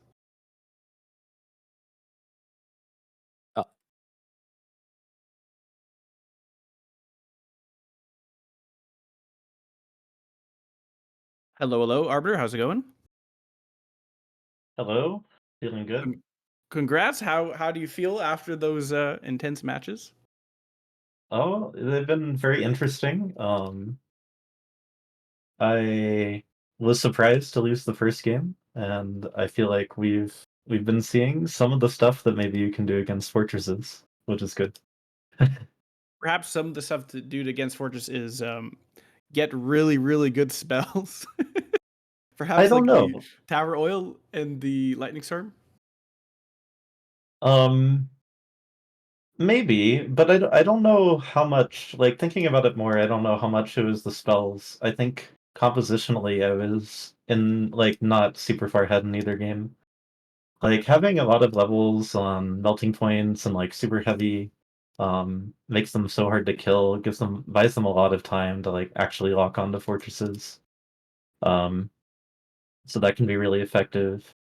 And in the first game with the fortresses, the fact that I decided to go for like the late aggro on my right side, and then the redeploy was really good there because one of the weaknesses of Spider in Spider Melting Point is that the spiders have less range than the Melting Point, so often you can just kill them and then you win via chaff. But there's no weakness like that if you're kind of headbutting. So being able to redeploy to contest that there was very valuable for him. And he basically already had the redeploy when I committed to that side, so that's something I maybe should have respected more.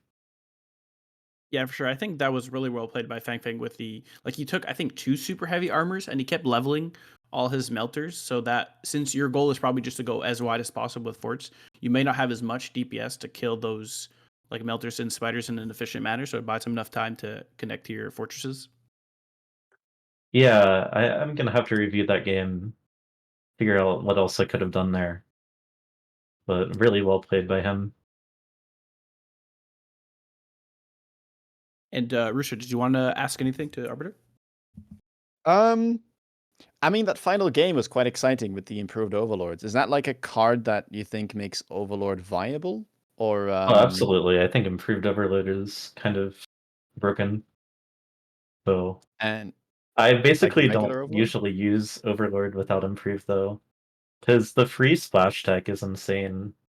I forget how much Improved Overlord gives you, but it more than doubles the like splash AoE, which like it consistently one-shots Phoenixes, like consistently hits both Typhoons, stuff like that. And in a headbutt, you don't have to take range, which makes Overlord even better in some cases. All right. Well, that was all from me. I don't know if Sako has any last words. I think that's all for me. I just want to say congrats, and we'll see you on in the finals. Good luck. All right, thanks. And I guess I'll see you maybe in the finals too. Hopefully. We can only assume. Maybe I buy some forts as well. Maybe. Maybe. All right. Take care. You too.